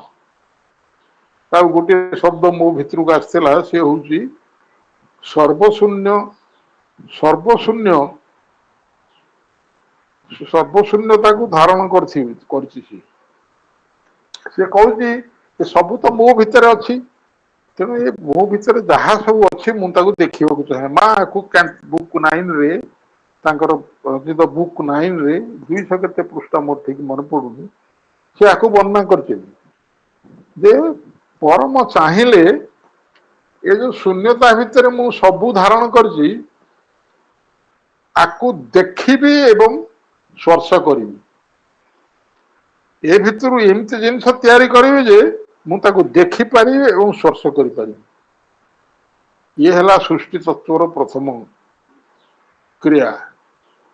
ଏବଂ ସେଇଠୁ ସିଏ ପ୍ରକାଶ କଲେ, ସେଥିରେ ମା ବି ଲେଖିଛନ୍ତି, ସେଇଠୁ ସିଏ ପ୍ରକାଶ କଲେ ଯେ ମୋ ଭିତରେ ଥିବା ସବୁ ତତ୍ଵକୁ ସର୍ବଧାତ୍ରୀ ଶୂନ୍ୟତା ଶବ୍ଦଟା ମୋର ମନେ ପଡୁନଥିଲା, ସର୍ବଧାତ୍ରୀ ଶୂନ୍ୟତା ହେଲେ ପରାତ୍ପର। ପରାତ୍ପର ବ୍ରହ୍ମ, ପରବ୍ରହ୍ମ ହେଲେ ସଚ୍ଚିଦାନନ୍ଦ, ତାଙ୍କ ଉର୍ଦ୍ଧ୍ୱରେ ସେ ଅଛନ୍ତି ପରାତ୍ପର ବ୍ରହ୍ମ। ସେ ସର୍ବଧାତ୍ରୀ ଶୂନ୍ୟତା, ସବୁକୁ ଧାରଣ କରିଥିବା ଶୂନ୍ୟତା। ସେଇ ଶୂନ୍ୟତା ଭିତରୁ ସେ ପ୍ରଥମେ ସଚ୍ଚିଦାନନ୍ଦକୁ ବାହାର କଲେ। ସଚ୍ଚିଦାନନ୍ଦ ନିମ୍ନକୁ ଆସିଲେ। ଲିଟରେସନ ଯୋଗରେ ଶ୍ରୀ ଅରବିନ୍ଦଙ୍କୁ ପଚରା ଯାଇଛି ସଚ୍ଚିଦାନନ୍ଦ ସେଇଠି କେମିତି ଥିଲେ। ମୁଁ ଏଇଟାକୁ କହିଛି ବହୁତ ଥର, ଆଉ ଥରେ ପ୍ରସଙ୍ଗ କମେଇବେ କହୁଛି। ଟ୍ରାନ୍ସେଣ୍ଡେଣ୍ଟାଲ ସତ୍, ଟ୍ରାନ୍ସେଣ୍ଡେଣ୍ଟାଲ ଚିତ୍, ଟ୍ରାନ୍ସେଣ୍ଡେଣ୍ଟାଲ ଆନନ୍ଦ, ଅଲଗା ଅଲଗା ସବୁ ଥିଲେ। ଏବଂ ଦେ ବିକେମ୍ ଟ୍ରାୟୁମ୍, ତିନୋଟି ଯାକ ତତ୍ଵ ଏକାଠି ମିଶିକିରି ସେ ଓହ୍ଲେଇଲେ ତଳକୁ ସଚ୍ଚିଦାନନ୍ଦ। ବିଶ୍ଵ ବ୍ରହ୍ମାଣ୍ଡରେ ବର୍ତ୍ତମାନ ଯେତେ ସବୁ ଜିନିଷ ଦେଖୁଛୁ ତାକୁ ଧାରଣ କରିଛନ୍ତି ଏଇ ସଚ୍ଚିଦାନନ୍ଦ। ଏ ସଚ୍ଚିଦାନନ୍ଦ ତତ୍ଵ ହଉଛି ପରାତ୍ପରଙ୍କର ପ୍ରଥମ ତତ୍ଵ, ଯିଏ ସମଗ୍ର ବିଶ୍ଵ ବ୍ରହ୍ମାଣ୍ଡକୁ ଧାରଣ କରିଛି। ଗୀତାରେ ଯୋଉ ତତ୍ଵ କଥା କୁହାଯାଇଛି, ଯୋଉ ସବୁ କଥା କୁହାଯାଇଛି ତାକୁ ଧାରଣ କରି ସବୁ ଆ ଭିତରେ ମୁଁ ଅଛି। ସଚ୍ଚିଦାନନ୍ଦ କହୁଛନ୍ତି ସେ କୃଷ୍ଣ, ସେ କହୁଛନ୍ତି ମୁଁ ଏ ସବୁକୁ ଧାରଣ କରିଛି, ମୁଁ ଯଦି ୱିଥଡ୍ର କରିବି ଏ ସବୁ ନଷ୍ଟ ହେଇଯିବ। ତେଣୁ ସେଇ ଯୋଉ ସଚ୍ଚିଦାନନ୍ଦ ଏ ସବୁ ସୃଷ୍ଟିକୁ ସମଗ୍ର ସୃଷ୍ଟିକୁ ଧାରଣ କରିଛନ୍ତି, ତା ଭିତରୁ ଫେରେ ଚିତ୍ ଶକ୍ତି ବାହାରିକିରି ସବୁ କାର୍ଯ୍ୟ କଲେ। ମୁଁ ଆଉ ସିଆଡକୁ ଯାଉନି, କିନ୍ତୁ ମୂଳ କଥା ହଉଛି ଏଇଟା, ମୂଳ କଥା ହେଲା ପରାତ୍ପର ପରମ ଚାହିଁଲେ ଦେଖିବାକୁ କୌଣସି, ତେଣୁ ଯେତେ ଜିନିଷ ପ୍ରକାଶିତ ହେଇଛି ସବୁ ଯାକ ତାଙ୍କ ଭିତରେ ଥିବା ଜିନିଷ ଏଇଠି ପ୍ରକାଶିତ ହେଇଛି। ଯାହାକୁ ଜଣେ ଛୁଇଁକିରି ସ୍ପର୍ଶ କରି ଜାଣି ହବ। ଅର୍ଥାତ୍ ଜଡ଼ ଭିତରେ ସବୁ ଅଛି। ସେଟା ସେ ୱାରେଣ୍ଟ ସେରେ ବର୍ଣ୍ଣନା କରିଛନ୍ତି। ପ୍ରଥମେ ବ୍ଯୋମ ଥିଲା, ବ୍ଯୋମରୁ ବାୟୁ ହେଲା, ବାୟୁ ରୂପରେ ଆସିଲା ଅଗ୍ନି ହେଲା, ଅଗ୍ନି ରୂପରେ ଜଳ ହେଲା, ଜଳ ରୂପରେ ଜଡ଼ ହେଲା। କିନ୍ତୁ ବ୍ଯୋମର ସମସ୍ତ ତତ୍ଵକୁ ବାୟୁ ଧାରଣ କରୁଛି, ବ୍ଯୋମ ବାୟୁର ସମସ୍ତ ତତ୍ଵକୁ ବାୟୁ ଉପରେ ଅଗ୍ନି ଧାରଣ କରିଛି, ବ୍ଯୋମ ବାୟୁ ଅଗ୍ନିର ସମସ୍ତକୁ ଜଳ ଧାରଣ କରିଛି। ଏସବୁ ବର୍ଣ୍ଣନା ସେଥିରେ ଅଛି, ଆପଣ ୱାରେଣ୍ଟ ସେରେ ପଢିବେ। ଏବଂ ସେଇ ଯୋଉ ତତ୍ଵକୁ ସେଇ ଯୋଉ ତତ୍ଵକୁ ଜଡ଼ ଧାରଣ କରିଛି। ଅର୍ଥାତ୍ ଜଡ଼ ଭିତରେ ବ୍ଯୋମଠୁ ଆରମ୍ଭ କରି ସବୁ ଯାକ ତତ୍ଵ ଜଡ଼ ଭିତରେ ଅଛି। ତେଣୁ ଜଡ଼ ଭିତରେ ଯେହେତୁ ସେ ସବୁ ଜିନିଷ ଅଛି ଏବଂ ସେ ସବୁ ଜିନିଷ ଜଡ଼ରେ ରହିଛି, ତାହେଲେ ଏଇଠି କଣ ସେ ସମ୍ପର୍କରେ ଆସିଲା ନା ମାନବିକ ଅଜ୍ଞାନତାର ବିଶାଳ ଅନାବୃତ ପ୍ରାଚୀର ସବୁ ଉପରେ ଅନାବୃତ ପ୍ରାଚୀର। ଏଇ ଯୋଉ ଶବ୍ଦ ଆସିଲା ପଛରେ ଆପଣ ଦେଖିବେ ମସ୍କ ଟାକୁ ନିଆ ହେଇଛି ଯେ ମୁସଲିମ ମାନଙ୍କର ପୂଜାସ୍ଥଳ ହଉଛି ମସ୍କ କୁହାଯାଏ। ସେ ମସ୍କର କାନ୍ଥ ବାଡର ଉର୍ଦ୍ଧ୍ୱ ସ୍ତରରେ ସବୁ ଗୁଡାଏ ତତ୍ଵ ଜ୍ଞାନ ସବୁ ଲେଖା ହେଇଥାଏ। ଏସବୁ ପ୍ରତ୍ୟେକ ମସ୍କ ଭିତରେ ଉପରେ ଗୋଟେ ପୋର୍ସନରେ ସବୁ ଲେଖା ହେଇଥାଏ। ଏବଂ ସେଇ ଭଳିଆ ଏଠି ମାନବିକ ଅଜ୍ଞାନତାର ବିଶାଳ ଅନାବୃତ ପ୍ରାଚୀର ଉପରେ ଅଜ୍ଞାନତାର ଯୋଉ ପ୍ରାଚୀର ମାନବକୁ ଘେରକି ରଖିଛି, ସେ ପ୍ରାଚୀର ଉର୍ଦ୍ଧ୍ୱ ସ୍ଥଳରେ ସବୁ ଲେଖା ହେଇଛି ବିଶ୍ଵ ପ୍ରକୃତିର ଗହନ ମୂକ ପ୍ରତିଲିପି। ବିଶ୍ଵ ପ୍ରକୃତିର ଯୋଉ ଗହନ ଭିତରେ ଅଛି, ମୂକ ହେଇକିରି ଅଛି ପ୍ରତିଲିପି, ତାକୁ ବେଷ୍ଟନ କରିଛି। ଯେମିତି ଗୋଟେ ବିରାଟ ବିଲ୍ଡିଂ ର ଚାରିପଟେ କାନ୍ଥ ସବୁ ଅଛି, ସେ କାନ୍ଥର ଉର୍ଦ୍ଧ୍ୱରେ ସେ ସବୁ ଲେଖା ହେଇଛି। ସେଇଭଳିଆ ଏସବୁ ଚିତ୍ରଲିପିର ହେରୋଗ୍ରାଫି ହଉଛି ଯୋଉ ଜିନିଷଟାକୁ ଚିତ୍ରର ଲିପିରେ ପ୍ରକାଶ କରାଯାଏ। ଇଜିପ୍ଟିଆନ ଇଏରେ ସବୁ ଅଛି ଯୋଉ ଜିନିଷଟାକୁ ଭାଷାରେ ନ କରିକି ଚିତ୍ରରେ ପ୍ରକାଶ କରାଯାଏ। ଉଦାହରଣ ସ୍ୱରୂପ ଜଗନ୍ନାଥ ସବୁ ଜିନିଷକୁ ଦେଖୁଛନ୍ତି। ଏଇ ତତ୍ଵକୁ ଭାଷାରେ କହିବା ଅପେକ୍ଷା ଏମିତି ଦୁଇଟି ଆଖିରେ ଜଗନ୍ନାଥଙ୍କୁ ନିର୍ମାଣ କରିବ ଯେ ସେମିତି ବିରାଟ ଆଖିରେ ସବୁ ଜିନିଷକୁ ଦେଖୁଛନ୍ତି। ଏଇଟା ଗୋଟେ ଚିତ୍ରଲିପିର ତଥ୍ୟ, ଏଟାକୁ ଲେଖାଯାଇ ବି ପାରିବ। ସେ ହଉଛି ହାଇରୋଗ୍ଲାଇଫସ୍। ହାଇରୋଗ୍ଲାଇଫସରେ ସବୁ ଇଜିପ୍ଟିଆନ ଇଏରେ ଚିତ୍ରରେ ସବୁ ପ୍ରକାଶ କରାଯାଏ। ଆମେ ଜଗନ୍ନାଥଙ୍କ ମୂର୍ତ୍ତିକୁ ଦେଖିଲେ ଆମେ ଜାଣୁ ଯେ ଆମ ସମସ୍ତଙ୍କୁ ଦେଖୁଛନ୍ତି। ମୁଁ ଯେତେବେଳେ ଜଗନ୍ନାଥ ମନ୍ଦିର ଦର୍ଶନ କରିବାକୁ ଯାଏ, ମୁଁ କେବେ ଭାବେନି ଯେ ମୁଁ ଜଗନ୍ନାଥଙ୍କୁ ଦେଖିବାକୁ ଆସିଛି। ଜଗନ୍ନାଥଙ୍କ ସାମ୍ନାରେ ମୁଁ ନିଜକୁ ଦେଖଉଛି। ଜଗନ୍ନାଥ ମତେ ଦେଖନ୍ତୁ ବୋଲି କହୁଛି, ମୁଁ ସେଥିପାଇଁ ଯାଉଛି। ମୁଁ ଦେଖୁନି, ମୁଁ ଦର୍ଶନ କରୁନି, ସିଏ ମତେ ଦର୍ଶନ କରୁଛନ୍ତି, ସେଥିପାଇଁ ମୁଁ ତାଙ୍କ ମନ୍ଦିରକୁ ଆସିଛି। ମୁଁ ଏମିତି ଭାବେ। ତେଣୁ ସେଇ ଯୋଉ ଜିନିଷ ସେ ମତେ ଭାବେ ଏଟା ଚିତ୍ର ଆକାରରେ ପ୍ରକାଶିତ ହେଇଛି। ସେଇ ଜିନିଷଟା କଣ ହେଇଛି, ଅନାବୃତ ପ୍ରାଚୀର ସବୁରେ ଆମର ଯୋଉ ପାଚିରଟେ ଚାରିପଟେ ଆମକୁ ଘେରିକି ରହିଛି, ଆମ ଅଜ୍ଞାନତାର ପ୍ରାଚୀର, ସେ ପ୍ରାଚୀର ଯେତେ ଜ୍ଞାନ ଆମେ ପ୍ରାପ୍ତ କରିବା, ସେ ଘୁଞ୍ଚି ଦୂରକୁ ଯିବ ଏବଂ ସେ ସବୁ ଜିନିଷ ତଥ୍ୟ ସବୁ ପ୍ରକାଶିତ ହବ ଆମ ଜ୍ଞାନରେ। ଠିକ ସେଇଭଳିଆ ଅଜ୍ଞାନତାର ବିଷୟ ଅନାବୃତ ପ୍ରାଚୀର, ସେ ପ୍ରାଚୀରରେ କିଛି ଘୋଡେଇକି ରଖିନି, ସେ ଖୋଲା ଭାବରେ ଅଛି। ସବୁ ପ୍ରାଚୀରରେ ଲେଖା ହେଇଛି ସବୁ ଆମ ଅଜ୍ଞାନତାର ପ୍ରାଚୀର, ଅର୍ଥାତ୍ ଅଜ୍ଞାନତା ଭିତରେ ଏସବୁ ଅଛି। ଯେ ଏଇଠୁକୁ ଆସିଲା ଜଡ। ଜଡ ଭିତରେ ଯେମିତି ସବୁ ଶକ୍ତି ବିଦ୍ୟମାନ, ଆମର ଅଜ୍ଞାନତା ଭିତରେ ସବୁ ଜ୍ଞାନ ବିଦ୍ୟମାନ। ଆମର ଅଜ୍ଞାନତା ଭିତରେ ସମସ୍ତ ଜ୍ଞାନ, ସେଥିପାଇଁ କୁହାଯାଏ ଜ୍ଞାନ ପାଇଁ କୁଆଡେ ଯିବା ଦରକାର ନାହିଁ। ପ୍ରବେଶ କର ଭିତରେ, ତୋର ସର୍ବୋଚ୍ଚ ସ୍ତରରେ अंतर्निहित स्तर रे जो क्षमता अच्छी ताकू यदि स्पर्श करू सब ज्ञान प्राप्त कर एक भी कहुए आम शास्त्र तेणु समस्त ज्ञान प्रकृत रे मनुष्यर अज्ञानता भितर ठूल होकर रही ताकू जेतिकी जेतिकी मनुष्य विकास ये करे सेतिकी सेतिकी से ज्ञान परिवृद्धि होकर अज्ञानता दूर हुए से कथा को लक्ष्य कर मानविक अज्ञानतार विशील विशाल चिंतावृत प्राचीर सब विशाल अनावृत प्राचीर विशाल अनावृत प्राचीर सब लेखा से अज्ञानता भितर सब अनावृत होकर रही आमे ताकू स्पर्श करें बोली ज्ञान आम पाक आसेनि जो दिन आम से जी स्पर्श करुँ से ज्ञान आम पाक आसे जो सबू ज्ञान से रही जड़ भितर सबू शक्ति विद्यमान परम भी जड़ भितर विद्यमान सी ही जड़ होती जड़ को धारण करमती समस्त ज्ञान से ठूल तेणु से जगह को जी स्पर्श कर सब ज्ञान प्राप्त कर तेणु प्राचीर सब उपरे विश्व प्रकृतिर गहन मूर्ख प्रतिलिपि यहाँ कमी बुझा विश्व प्रकृतिर गहन मूक चित्रलिपि चित्रलिपि जमी गोटे कथा बुझा जाए से भाया एक चित्रलिपि अति गहन रे मूक भाव रे विश्व प्रकृति अच्छा विश्व प्रकृति जी प्रकाशित कर बाहर आहरी बहुत गहन तत्व विश्व प्रकृति अच्छी जोड़ा प्रकाशित होनी पृथ्वी एवं से धीरे धीरे विवर्तन धारा प्रकाशित हो तेणु से विश्व प्रकृतिर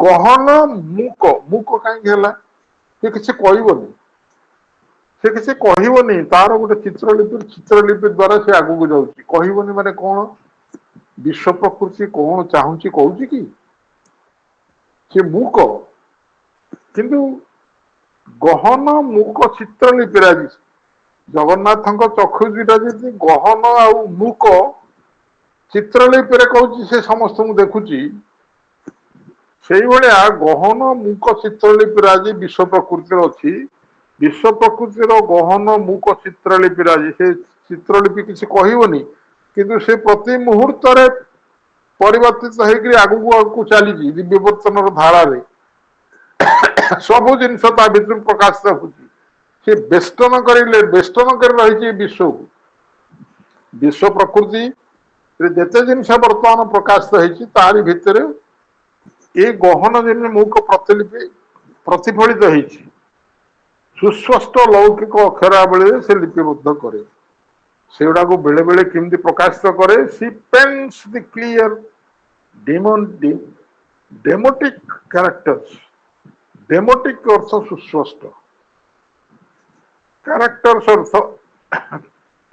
अर्थ डेमोनिक अर्थ लौकिक क्लियर हल सुस्पष्ट लौकिक अक्षरावली कैरेक्टर्स माने अक्षरावली अक्षर द्वारा लिखा जाए भाषाटा गोटे चित्र लिखा जाए आ गोटे अक्षर लिखा जाए फिर अक्षर रे प्रकाश करा जाए ये हेले जगन्नाथ ये समस्त को चाहिए तेणु तांकर आखि गुड़ा बड़ बड़ कराई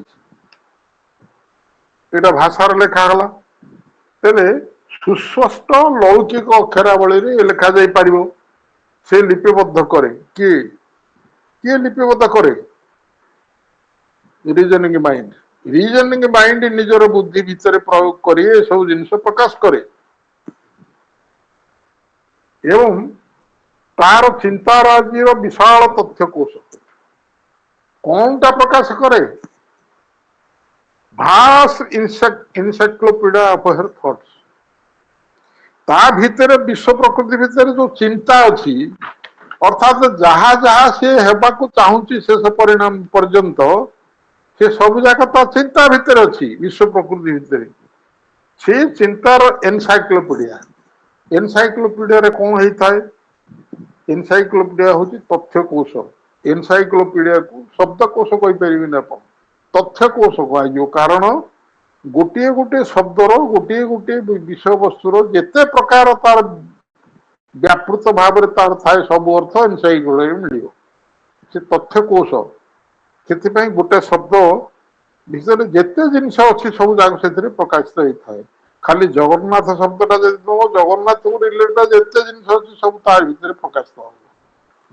ତେଣୁ ସେ ହଉଛି ଏକ ତଥ୍ୟ କୋଷ, ସବୁ ତଥ୍ୟ ତା ଭିତରେ ରହିଥାଏ। ଏନସାଇକ୍ଲୋପିଡିଆ ଆମେ ଜାଣିଛୁ ଏନସାଇକ୍ଲୋପିଡିଆ କଣ, vast encyclopaedia, A vast encyclopaedia of year thoughts, ବିଶ୍ୱ ପ୍ରକୃତିର ଚିନ୍ତାର ଏନସାଇକ୍ଲୋପିଡିଆ। ଏନସାଇକ୍ଲୋପିଡିଆ ରାଶିକୁ ଆଉ ଗୋଟେ ବିଶେଷତ୍ୱ ହେଲା ସବୁ ଆଲଫାବେଟିକାଲି ଲେଖା ହେଇଥିବ, ଆଲଫାବେଟିକାଲି ଲେଖା ହେଇଥିବ, ଅକ୍ଷର ଅନୁସାରେ ଲେଖା ହେଇଥିବ, ଯାହା ପଢି ହେବ ସୁବିଧାରେ।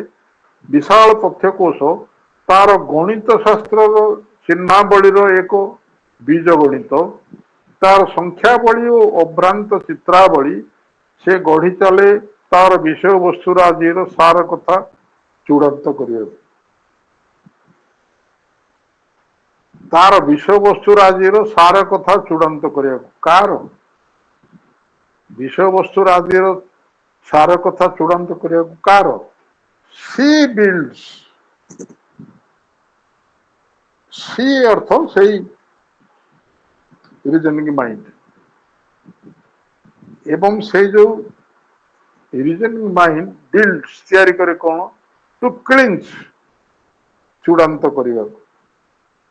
ଟୁ କ୍ଲିଞ୍ଚ ଅର୍ଥ ଚୂଡାନ୍ତ କରିବା, ହେର ସାମାରି ଅଫ ଥିଙ୍ଗସ, ସେ ବିଲ୍ଡସ୍, ସେ ଗଢି ଚାଲେ ତାର ବିଶ୍ୱବସ୍ତୁର ସାର କଥା, ସମରି ଅଫ ଥିଙ୍ଗସ, ସାର କଥାକୁ ଚୂଡାନ୍ତ କରିବାକୁ ସେ ଗଢି ଚାଲେ। କାହା ଦ୍ଵାରା ଗଢି ଚାଲେ?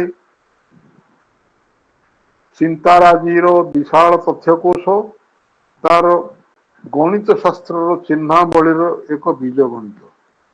ବୀଜ ଗଣିତରେ କଣ ହୁଏ? ବୀଜ ଗଣିତ କେବଳ ଦୁଇଟି ଜିନିଷରେ ପ୍ରକାଶିତ ହୁଏ, ଗୋଟିଏ ଅକ୍ଷର,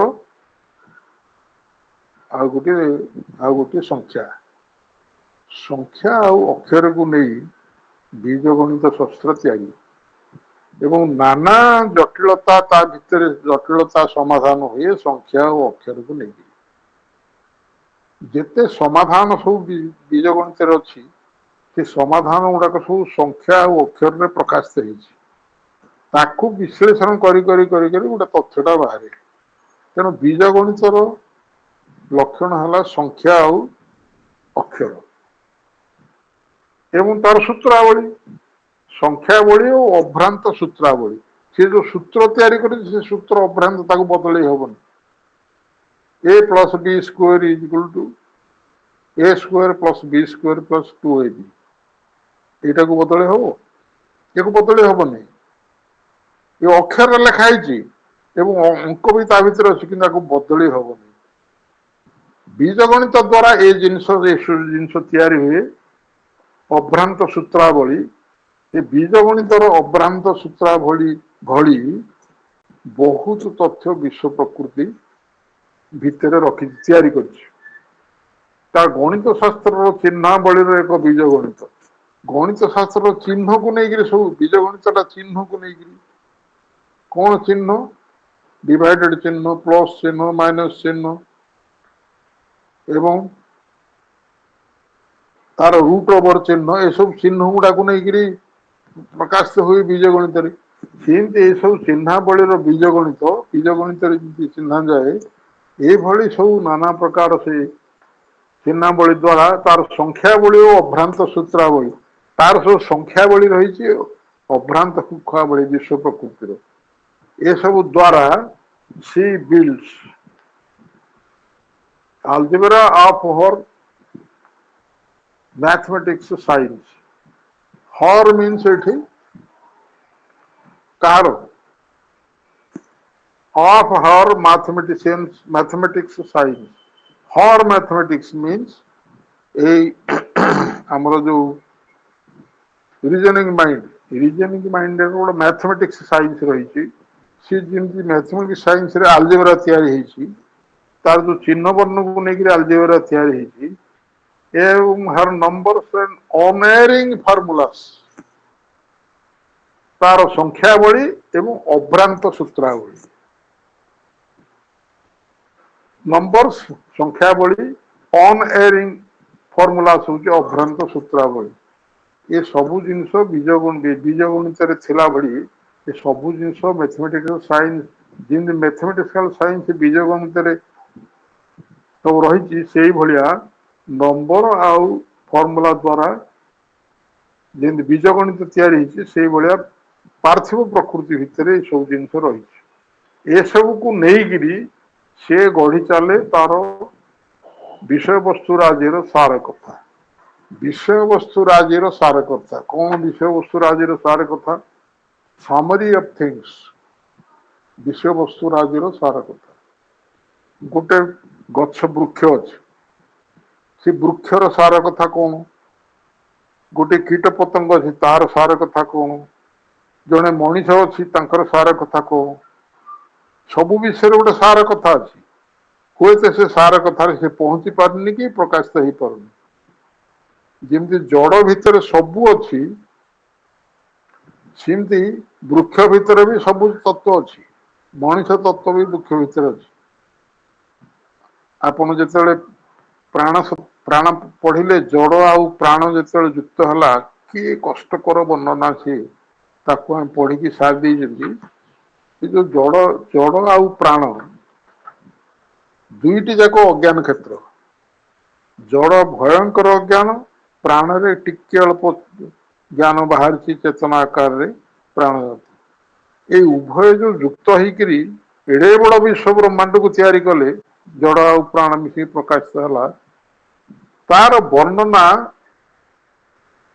प्रकाश कर प्रभु आमको बुझेला भली मनरे अति जटिल से वर्णना से वर्णना आउ टे कमिगला जिते प्राण सांगे मन को जोड़िले प्राण सांगे मन को जोड़िले अर्थात प्राण भितर मन रही मन को जोड़ा भितर से जो जोड़ा केमती मन भितर प्राण को जोड़ा है तार जो वर्णना आमे बर्तमान ता भितर पशिचे मन आ प्राणर भितर पशे तेणु से जो जोड़ा जोड़ा शब्द गुड़ाक आप देखिए अत्यंत जटिल को मानसिक स्तर में बुझला भली भाषा रे प्रभु लिखिছে आध्यात्मिक विचारधारा रे मो विचार रे एटा विरल ए भितर को किए प्रवेश करना कौन से आध्यात्मिकवादी आ भितर को प्रवेश करना से आध्यात्मिक चिंताधारा विशेषत्व हूँ श्री अरविंद चिंताधारा रे सबू भितर जड़ ठू आरंभ कर सब भितर पशि एवं से गढ़ी चले तार विषय वस्तु राज्यर सार कथा तार विषय वस्तुर सार कथाटी कौन वृक्षर सार कथाटी कौन वृक्ष को जो सार कथाटी दि जाए सी बढ़ वायुमंडल आलोक एवं वायु लेकिन बढ़ वृद्धि प्राप्त हम फूलटे फुटब से बीजटे हम ना वृक्षलता बढ़ई ऑक्सीजन सप्लाई कर ये जो सब सार कथा जमी मनीषर सार कथार मनटा विकास हो मनीषर सार कथार गुड़े प्रकाशित होती तार से सब चूड़ान्त करे किए प्रत्येक वस्तुर चूड़ान्त करे किए गढ़ी चले विश्व वस्तु आज को रिलीजन माइंड ये सरला मुझे भावी आम ये गोटे ब्रेक नवा ये हो प्राय 11:17 बेसी समय न माने 5 मिनट नुआ 11:22 रे जोगदबा आम पुणी आम आलोचन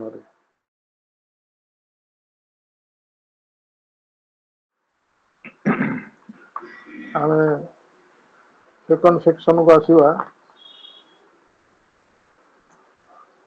जो विषयटा प्रकृति आज विषय दिखाई ये केते बाट जीवा देखा ये आरंभ जटिल हो जाए ये जटिलता भितर प्रवेश करने मत दीर्घ गोटे दिन रु अधिका समय नापर माँ मत बुझे बुझा किसी परिमाण में बुझी जहाँ आप आगे प्रकाश कर मोर ये बुझेवाटा पूर्ण बुझा बोली दाबी कर मुझे बुझी आपण मानू से कहि माँ जी मत बुझे मुझे धरी पार ଦେଖନ୍ତୁ କେତେ ଜଟିଳ ଏଇଟା। On all sides runs as if in a cosmic mosque, tracing the spiritual verses of her laws, the scriptural verses of her laws, and the diddle of her patron Arabicus, art of her wisdom, artifice of her lore। ये English टाକୁ ପଢିଲେ କିଛି ବୁଝି ହବ? ଏ ଇଂଲିଶରୁ କିଛି ବୁଝି ହବନି। ଏ ଭିତରେ ରହସ୍ୟ ସବୁ ଏଇଭଳି ଭାବରେ ଅଛି। ଚେଷ୍ଟା କରିବା ଆମେ ତାକୁ ବିଶ୍ଳେଷଣ କରିବା ପାଇଁ।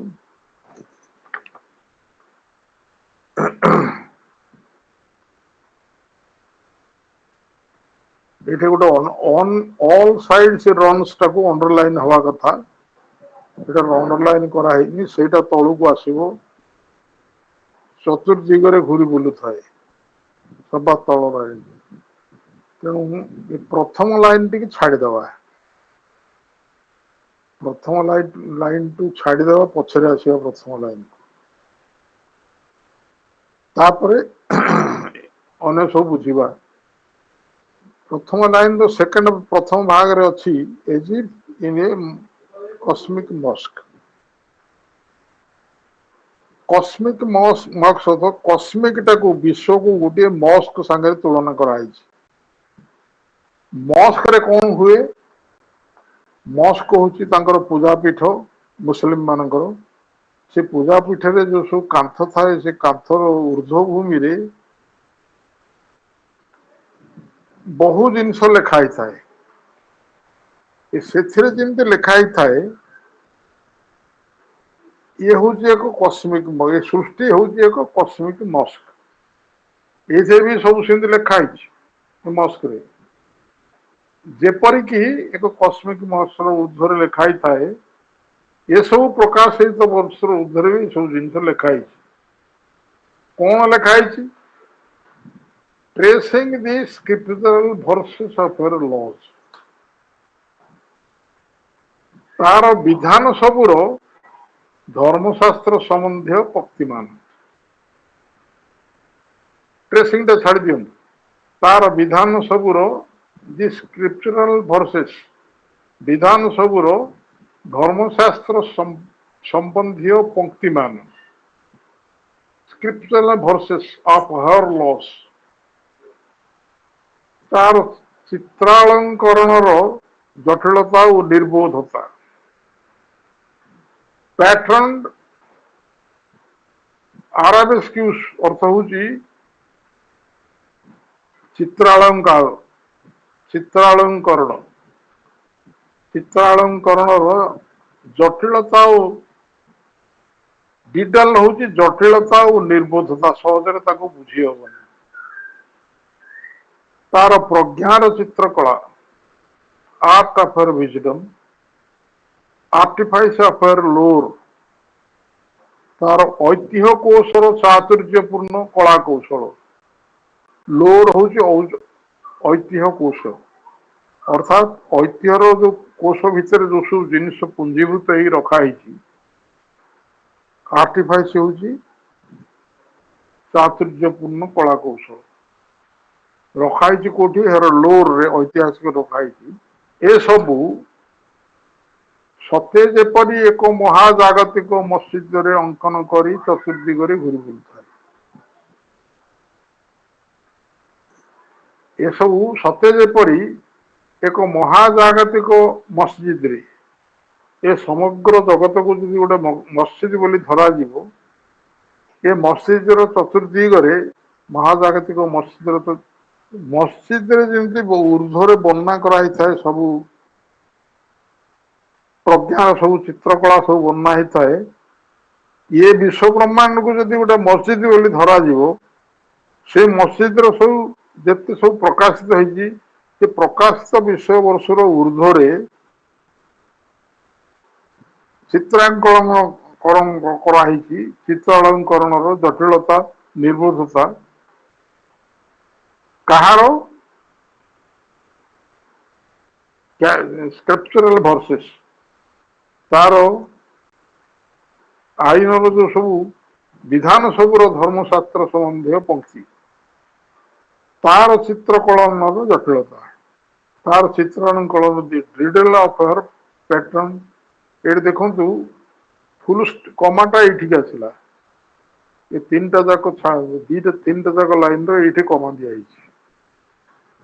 ସେ ବୁଝନ୍ତୁ ଯେ ଚିତ୍ରାଙ୍କନର ଜଟିଳତା ଓ ନିର୍ବୋଧତା ପର୍ଯ୍ୟନ୍ତ, ଜଟିଳତା ଓ ନିର୍ବୋଧତା ହଉଛି ଡିଡଲ ଅଫ ପ୍ୟାଟର୍ନ ଅଫ ସର୍ଭିସ। ଆରାବିସ୍କ୍ୟୁସ ଅର୍ଥ ହଉଛି ଚିତ୍ର ଅଳଙ୍କରଣ, ଚିତ୍ର ପ୍ୟାଟର୍ନ, ଚିତ୍ର ଅଳଙ୍କରଣର ଜଟିଳ ନିର୍ବୋଧତା, ତାର ପ୍ରଜ୍ଞାର ଚିତ୍ରକଳା, କାହାର ପ୍ରଜ୍ଞାର, ଏ ସବୁ ଯାକ ହଉଛି ରିଜନିଂ ମାଇଣ୍ଡର, ତାର ପ୍ରଜ୍ଞାର ଚିତ୍ରକଳା, ତାର ଐତିହ୍ୟ କୌଶଳ, ଚାତୁର୍ଯ୍ୟପୂର୍ଣ୍ଣ କଳା କୌଶଳ, her wisdom artifice of her lore, ଏ ସବୁ କଣ କରାହେଇଛି, ମହାଜାଗତିକ ମସ୍ତିଷ୍କରେ ଅଙ୍କନ କଲା ସଦୃଶ୍ୟ ଏ ବିଶ୍ୱ ବ୍ରହ୍ମାଣ୍ଡରେ ଲିଖିତ ହେଇକି ଅଛି। ଚତୁର୍ଦିଗରେ ସେ ଲେଖା ହେଇକରି ଘୁରି ବୁଲୁଛି, ଜଡ ଜଗତରେ, ପ୍ରାଣ ଜଗତରେ, ବୃକ୍ଷଲତା ଜଗତରେ, ପଶୁପକ୍ଷୀ ଜଗତରେ, ମଣିଷ ଜଗତରେ, ସବୁ ବିଶ୍ୱ ଜଗତର ଊର୍ଦ୍ଧ୍ୱରେ ଏସବୁ ଜିନିଷ ଲେଖା ହେଇକିରି ରହିଛି, ଘୁରୁଛି ସେ ସବୁ ଲେଖା ହେଇକି ଚତୁର୍ଦିଗରେ। On all sides runs as if in a cosmic mouse the tracing spiritual verses of her laws, ସମ୍ବନ୍ଧୀୟ ପଙ୍କ୍ତିମାନ। ଟ୍ରେସିଂ ଅର୍ଥ ହଉଛି ଅଙ୍କନ କରି, ଏସବୁ ଜିନିଷ ମସ୍ଜିଦରେ ଅଙ୍କନ କଲା ବେଳେ ଏସବୁ ଜିନିଷ ବିଶ୍ୱ ବ୍ରହ୍ମାଣ୍ଡରେ ଅଙ୍କିତ ହେଇଛି ଏବଂ ତାର ଚିତ୍ରକଳା, ଚାରୁକଳା, ଏ ଆମର ସେଇ ରିଜନିଂ ମାଇଣ୍ଡର ଏସବୁ ଗୁଣ ଗ୍ରାମକୁ ଏଠି ସବୁ ଲେଖା ହେଇଛି। ତାପରେ କହୁଛି this artifice are her only stock। ଏ ରିଜନିଂ ମାଇଣ୍ଡର ସବୁଠାରୁ এই ଯୋଉ ଡାଇଡାଲଟା କଣ କହିଲା? ସେ ଯୋଉ ଡାଇଡାଲ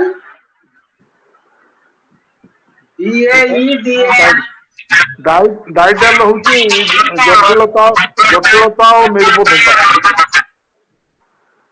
ଜଟିଳତା ଓ ନିର୍ବୋଧତା, ବୁଝି ହବନି ଯାହାକୁ। ଦିସ୍ ଆର୍ଟ, ଏହି କଳା, ଏହି ଚାତୁର୍ଯ୍ୟପୂର୍ଣ୍ଣ କଳା କୌଶଳ ତାର ଏକମାତ୍ର ପୁଞ୍ଜି। ଏ ଯୋଉ ଚାତୁର୍ଯ୍ୟପୂର୍ଣ୍ଣ କଳା କୌଶଳ ଏ ରିଜନିଂ ମାଇଣ୍ଡର ଏବଂ ତାର ସବୁ କଳା, ସେଇଗୁଡାକ ହିଁ ତାର ପୁଞ୍ଜି, ତାକୁ ନେଇକିରି ସବୁ ଚିତ୍ର ଆକାର ସବୁ ଆଙ୍କିକିରି ରଖାହେଇଛି, ଯୋଉଟାକ ବୁଝିବା କଷ୍ଟକର, ବହୁତ ସହଜ ନୁହେଁ ବୁଝିବା।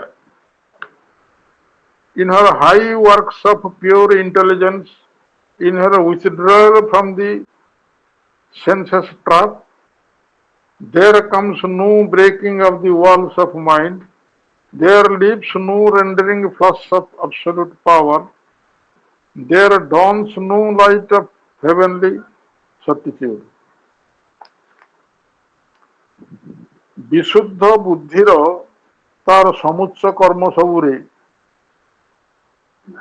ଇନ୍ଦ୍ରିୟରାଜିର ପାଶରୁ ତାର ମୁକ୍ତିରେ, ମନର ପ୍ରାଚୀରର କୌଣସି ଭଗ୍ନ ହେବାର ପରିସ୍ଥିତି ସେଠାରେ ଘଟେ ନାହିଁ, ସ୍ୱୟଂ ସମ୍ପୂର୍ଣ୍ଣ ସାମର୍ଥ୍ୟର ବିଦୀର୍ଣ୍ଣକାରୀ କ୍ଷଣିକ ଅଗ୍ନିଶିଖା ହଠାତ୍ ସେଠାରେ ଲମ୍ଫ ପ୍ରଦାନ କରି ଆସେ ନାହିଁ, ସେଠାରେ କୌଣସି ସ୍ୱର୍ଗୀୟ ନିଶ୍ଚୟତାର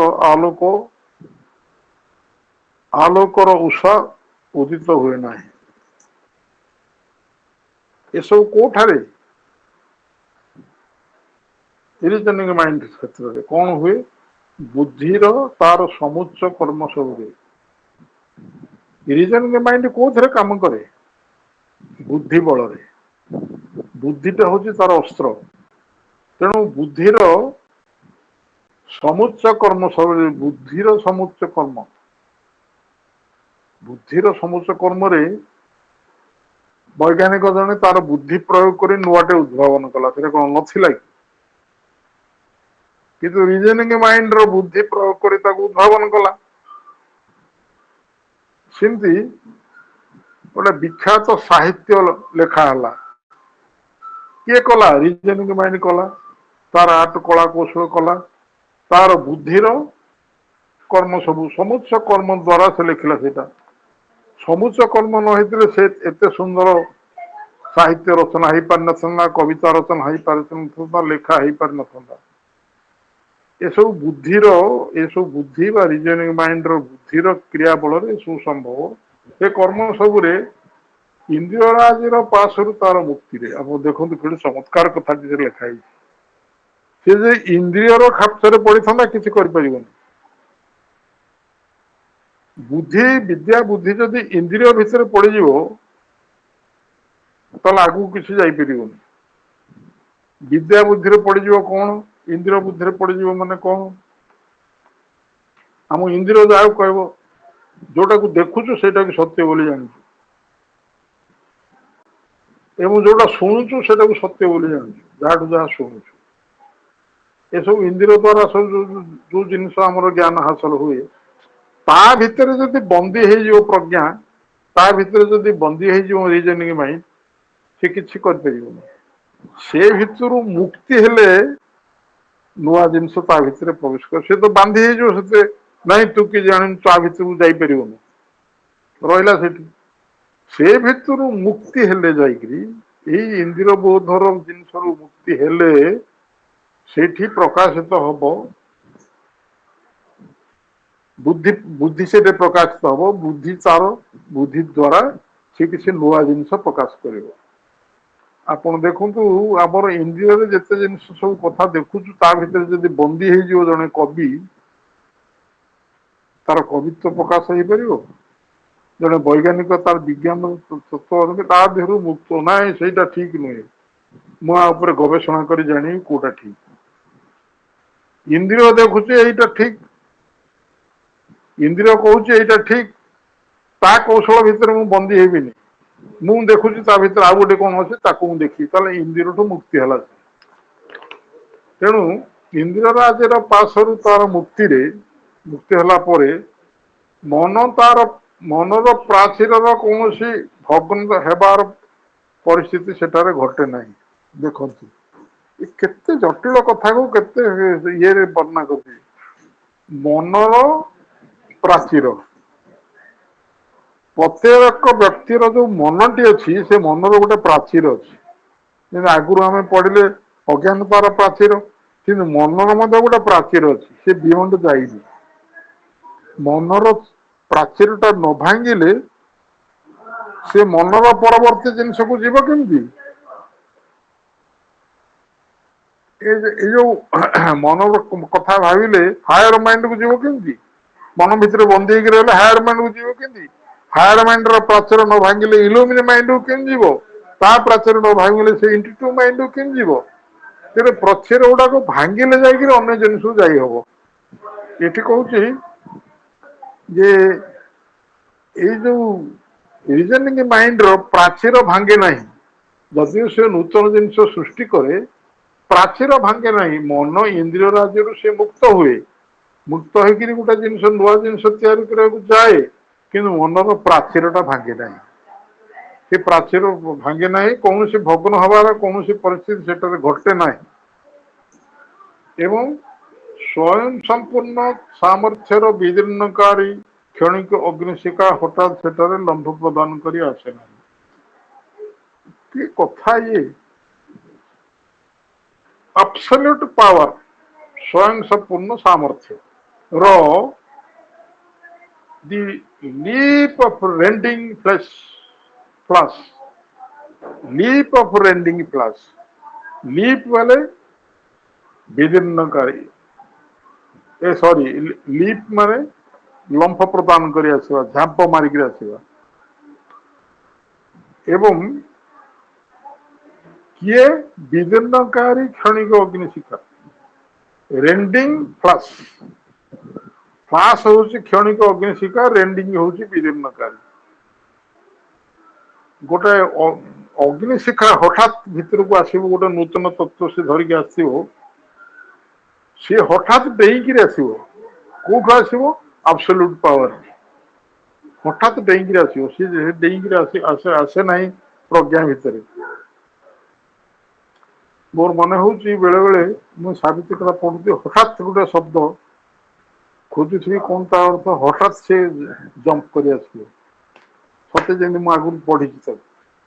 ସେ ଶବ୍ଦଟି ଯେମିତି ଆସିବ, ସେ ସବୁ ଊର୍ଦ୍ଧ୍ୱରୁ ଡେଇଁକିରି ଆସେ, ଏବଂ ସେ ଯୋଉ ଊର୍ଦ୍ଧ୍ୱରୁ ଡେଇଁକିରି ଆସିବା ହଉଛି ଲିପ୍, ଝାମ୍ପ ପ୍ରଦାନ କରି ସେ ଅଗ୍ନିଶିଖାଟିଏ। ଅଗ୍ନିଶିଖା କାହିଁ କୁହାଗଲା ଆକୁ? ଅନ୍ଧକାରକୁ ଦୂରୀଭୂତ କରି ଏ ଆଲୋକ ରେଖାଟି, ହଠାତ୍ ଊର୍ଦ୍ଧ୍ୱରୁ ଡେଇଁକିରି ଆସିବ ଯୋଉ ଆଲୋକ ରେଖାଟି, ଗୋଟିଏ ଅନ୍ଧକାରକୁ ଦୂର କରିବ। ମୋ ଭିତରେ ଅଜ୍ଞାନର ଯୋଉ ଅନ୍ଧକାରର କିଛି କ୍ଷୀଣ ଜିନିଷ ଅଛି, ସେ କ୍ଷୀଣ ଜିନିଷକୁ ଦୂରୀଭୂତ କରି ଆବସଲ୍ୟୁଟ ପାୱାରର ଗୋଟେ ଅଗ୍ନିଶିଖା ମୋ ଭିତରକୁ ଝାମ୍ପ ମାରିବ। ସେ ଘଟଣାଟା ଏତେ ଘଟେ ନାହିଁ। ଅସମ୍ପୂର୍ଣ୍ଣ ସାମର୍ଥ୍ୟର ବିଦୀର୍ଣ୍ଣକାରୀ କ୍ଷଣିକ ଅଗ୍ନିଶିଖା ହଠାତ୍ ସେଠାରେ ଲମ୍ଫ ପ୍ରଦାନ କରି ଆସେ ନାହିଁ। ଆହୁରି ସେଠାରେ କଣ ହୁଏ? ସେଠାରେଟା ସେ ତଳକୁ ଗୋଟେ ଅକ୍ଷର ପ ରହିଯାଇଛି, ସେଟା କଟିବ।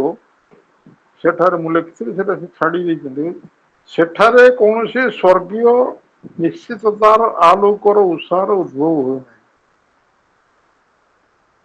ରିଜନିଂ ମାଇଣ୍ଡ ଯାହାକୁ ପ୍ରକାଶ କରେ, ତାର ନିଶ୍ଚିତତା ବୋଲି, ନିଶ୍ଚିତତା ଜିନିଷ କୋଉଠୁ ଆସିବ? ସ୍ୱର୍ଗରୁ ଆସିବ, ଊର୍ଦ୍ଧ୍ୱରୁ ଆସିବ।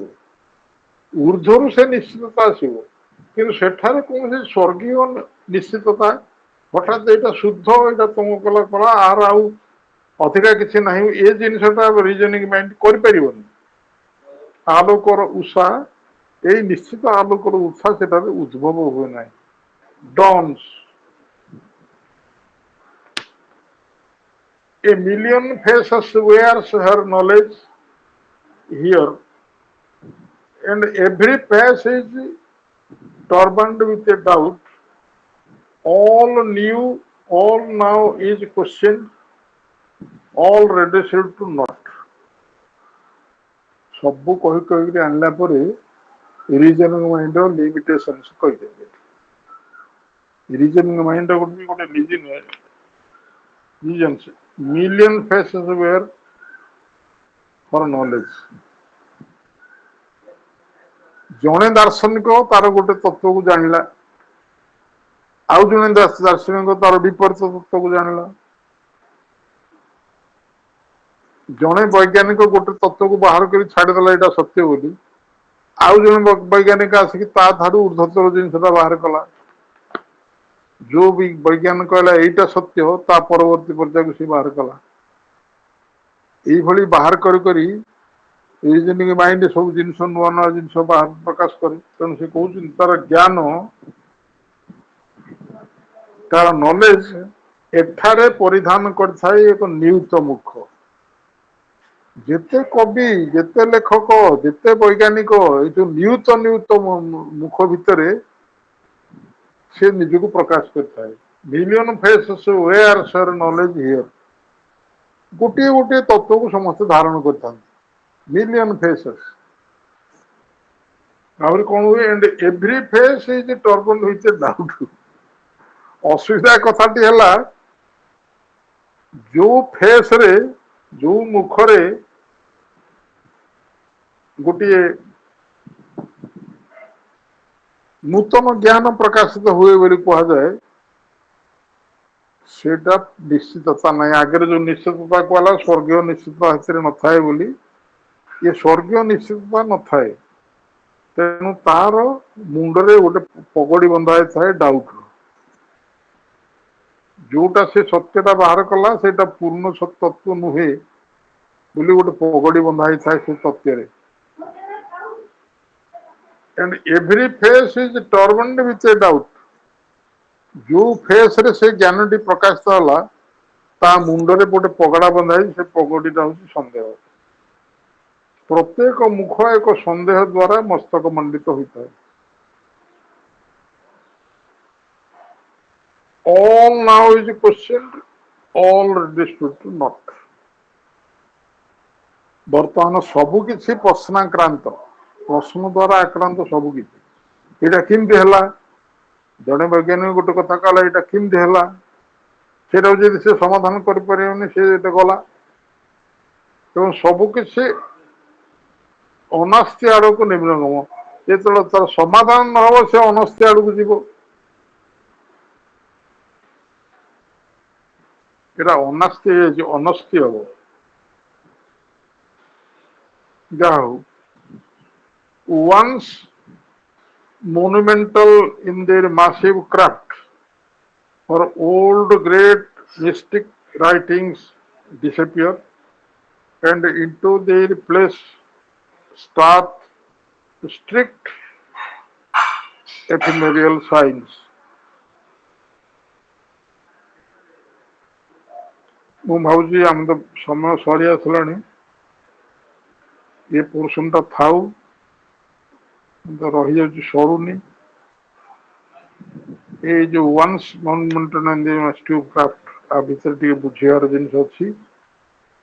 ତେଣୁ ଏଇଟାକୁ ଆସନ୍ତା କ୍ଲାସକୁ ରଖିବା।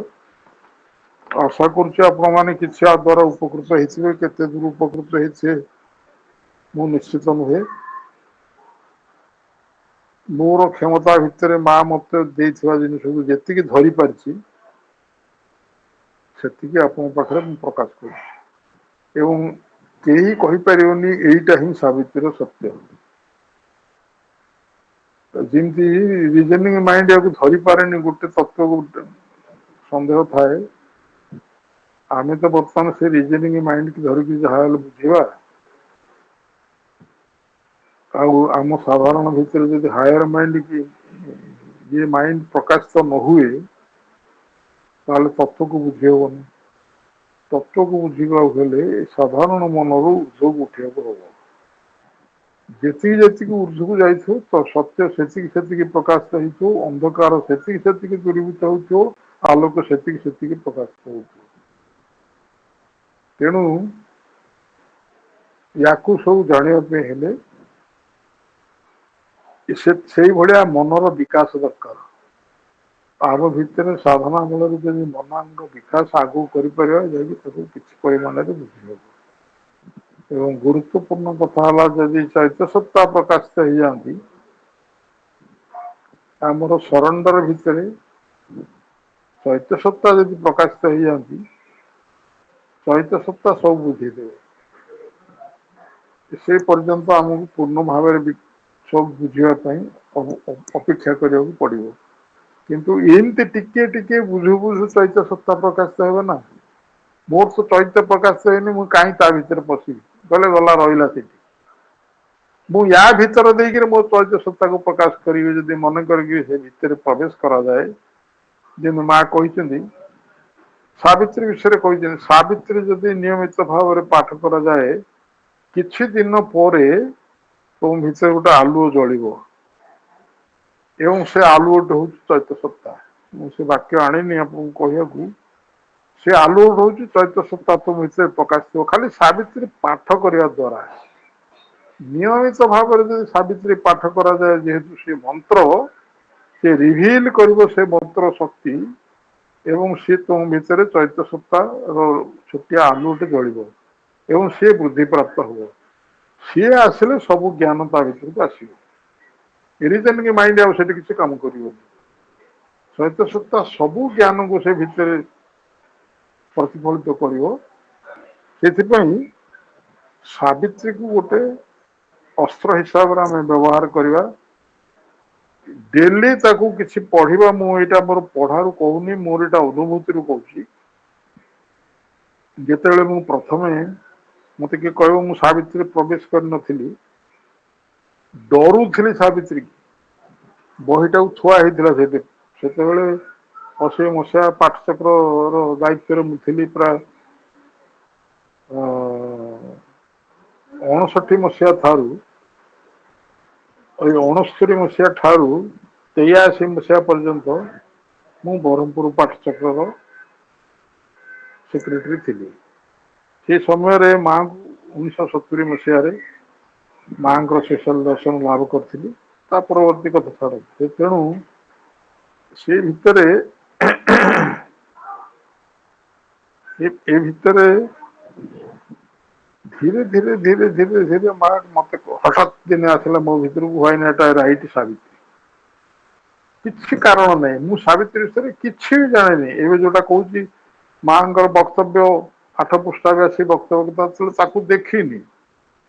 ହଠାତ୍ ମୋ ଭିତରେ ଆସିଲା, ଆଇ ଷ୍ଟାର୍ଟେଡ୍ ରାଇଟିଂ। ପ୍ରତିଦିନ ପୃଷ୍ଠା 1.5 ପୃଷ୍ଠା ଲେଖିକିରି I completed Savitri once, again I started second time. ଏଇସବୁ ମାଙ୍କ ପ୍ରେରଣାରେ ହେଇଛି। ତଥାପି ଯେତେବେଳେ ତା ଭିତରୁ ମୋର ଭୟ ଛାଡ଼ିଲାନି, ଶ୍ରୀରବୀନ୍ଦ୍ରଙ୍କ ରୁମରେ ମା ଗୋଟେ ଚମତ୍କାର କଲେ ମୋର ଭୟଟା ଛଡେଇବା ପାଇଁ। ସେ କଥା କହୁନି ଏବେ ମୁଁ। ତଥାପି ମୁଁ ସେ ଭିତରେ ନ ଗଲି। ସେଇଠୁ 2002 ମସିହାରେ ଗୋଟେ ଚମତ୍କାର ସୁଖ ଦର୍ଶନ ହେଲା ମୋର। ସୁଖ, ମୋ ଦେହ ଶୀତେଇ ଉଠୁଛି ଏବେ ସେ କଥା କହିଲା ବେଳେ। ଏବଂ ତାପରେ ମୁଁ ସାବିତ୍ରୀ ଭିତରେ ପ୍ରବେଶ କରିବାକୁ ମନ ଦେଲି। ଏସବୁ କଥା ହଉଛି କଣ, ସେ ସାବିତ୍ରୀଙ୍କୁ ବାରମ୍ବାର ଯଦି ପାଠ କରାଯିବ, ଲେଖାଯିବ, ଏବଂ ସିଏ ପ୍ରକୃତରେ ଆପଣଙ୍କୁ ଉଠେଇକିରି ତା ଭିତରେ ପୁରେଇ ଦେବେ। ଏଇଟା ହଉଛି ମୋର ଅନୁଭବ। ହଉ, ଆଜି ଏତିକିରେ ବନ୍ଦ କରିବା ଏବଂ ମାଙ୍କ ଚରଣରେ ଗଭୀର କୃତଜ୍ଞତାର ସହିତ ମୋର ପ୍ରଣାମ ନିବେଦନ କରି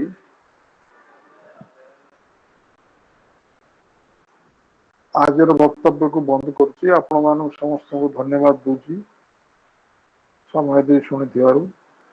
ବନ୍ଦେ ମାତରମ୍ ଏବଂ ମାଙ୍କର ଜୟ ହେଉ।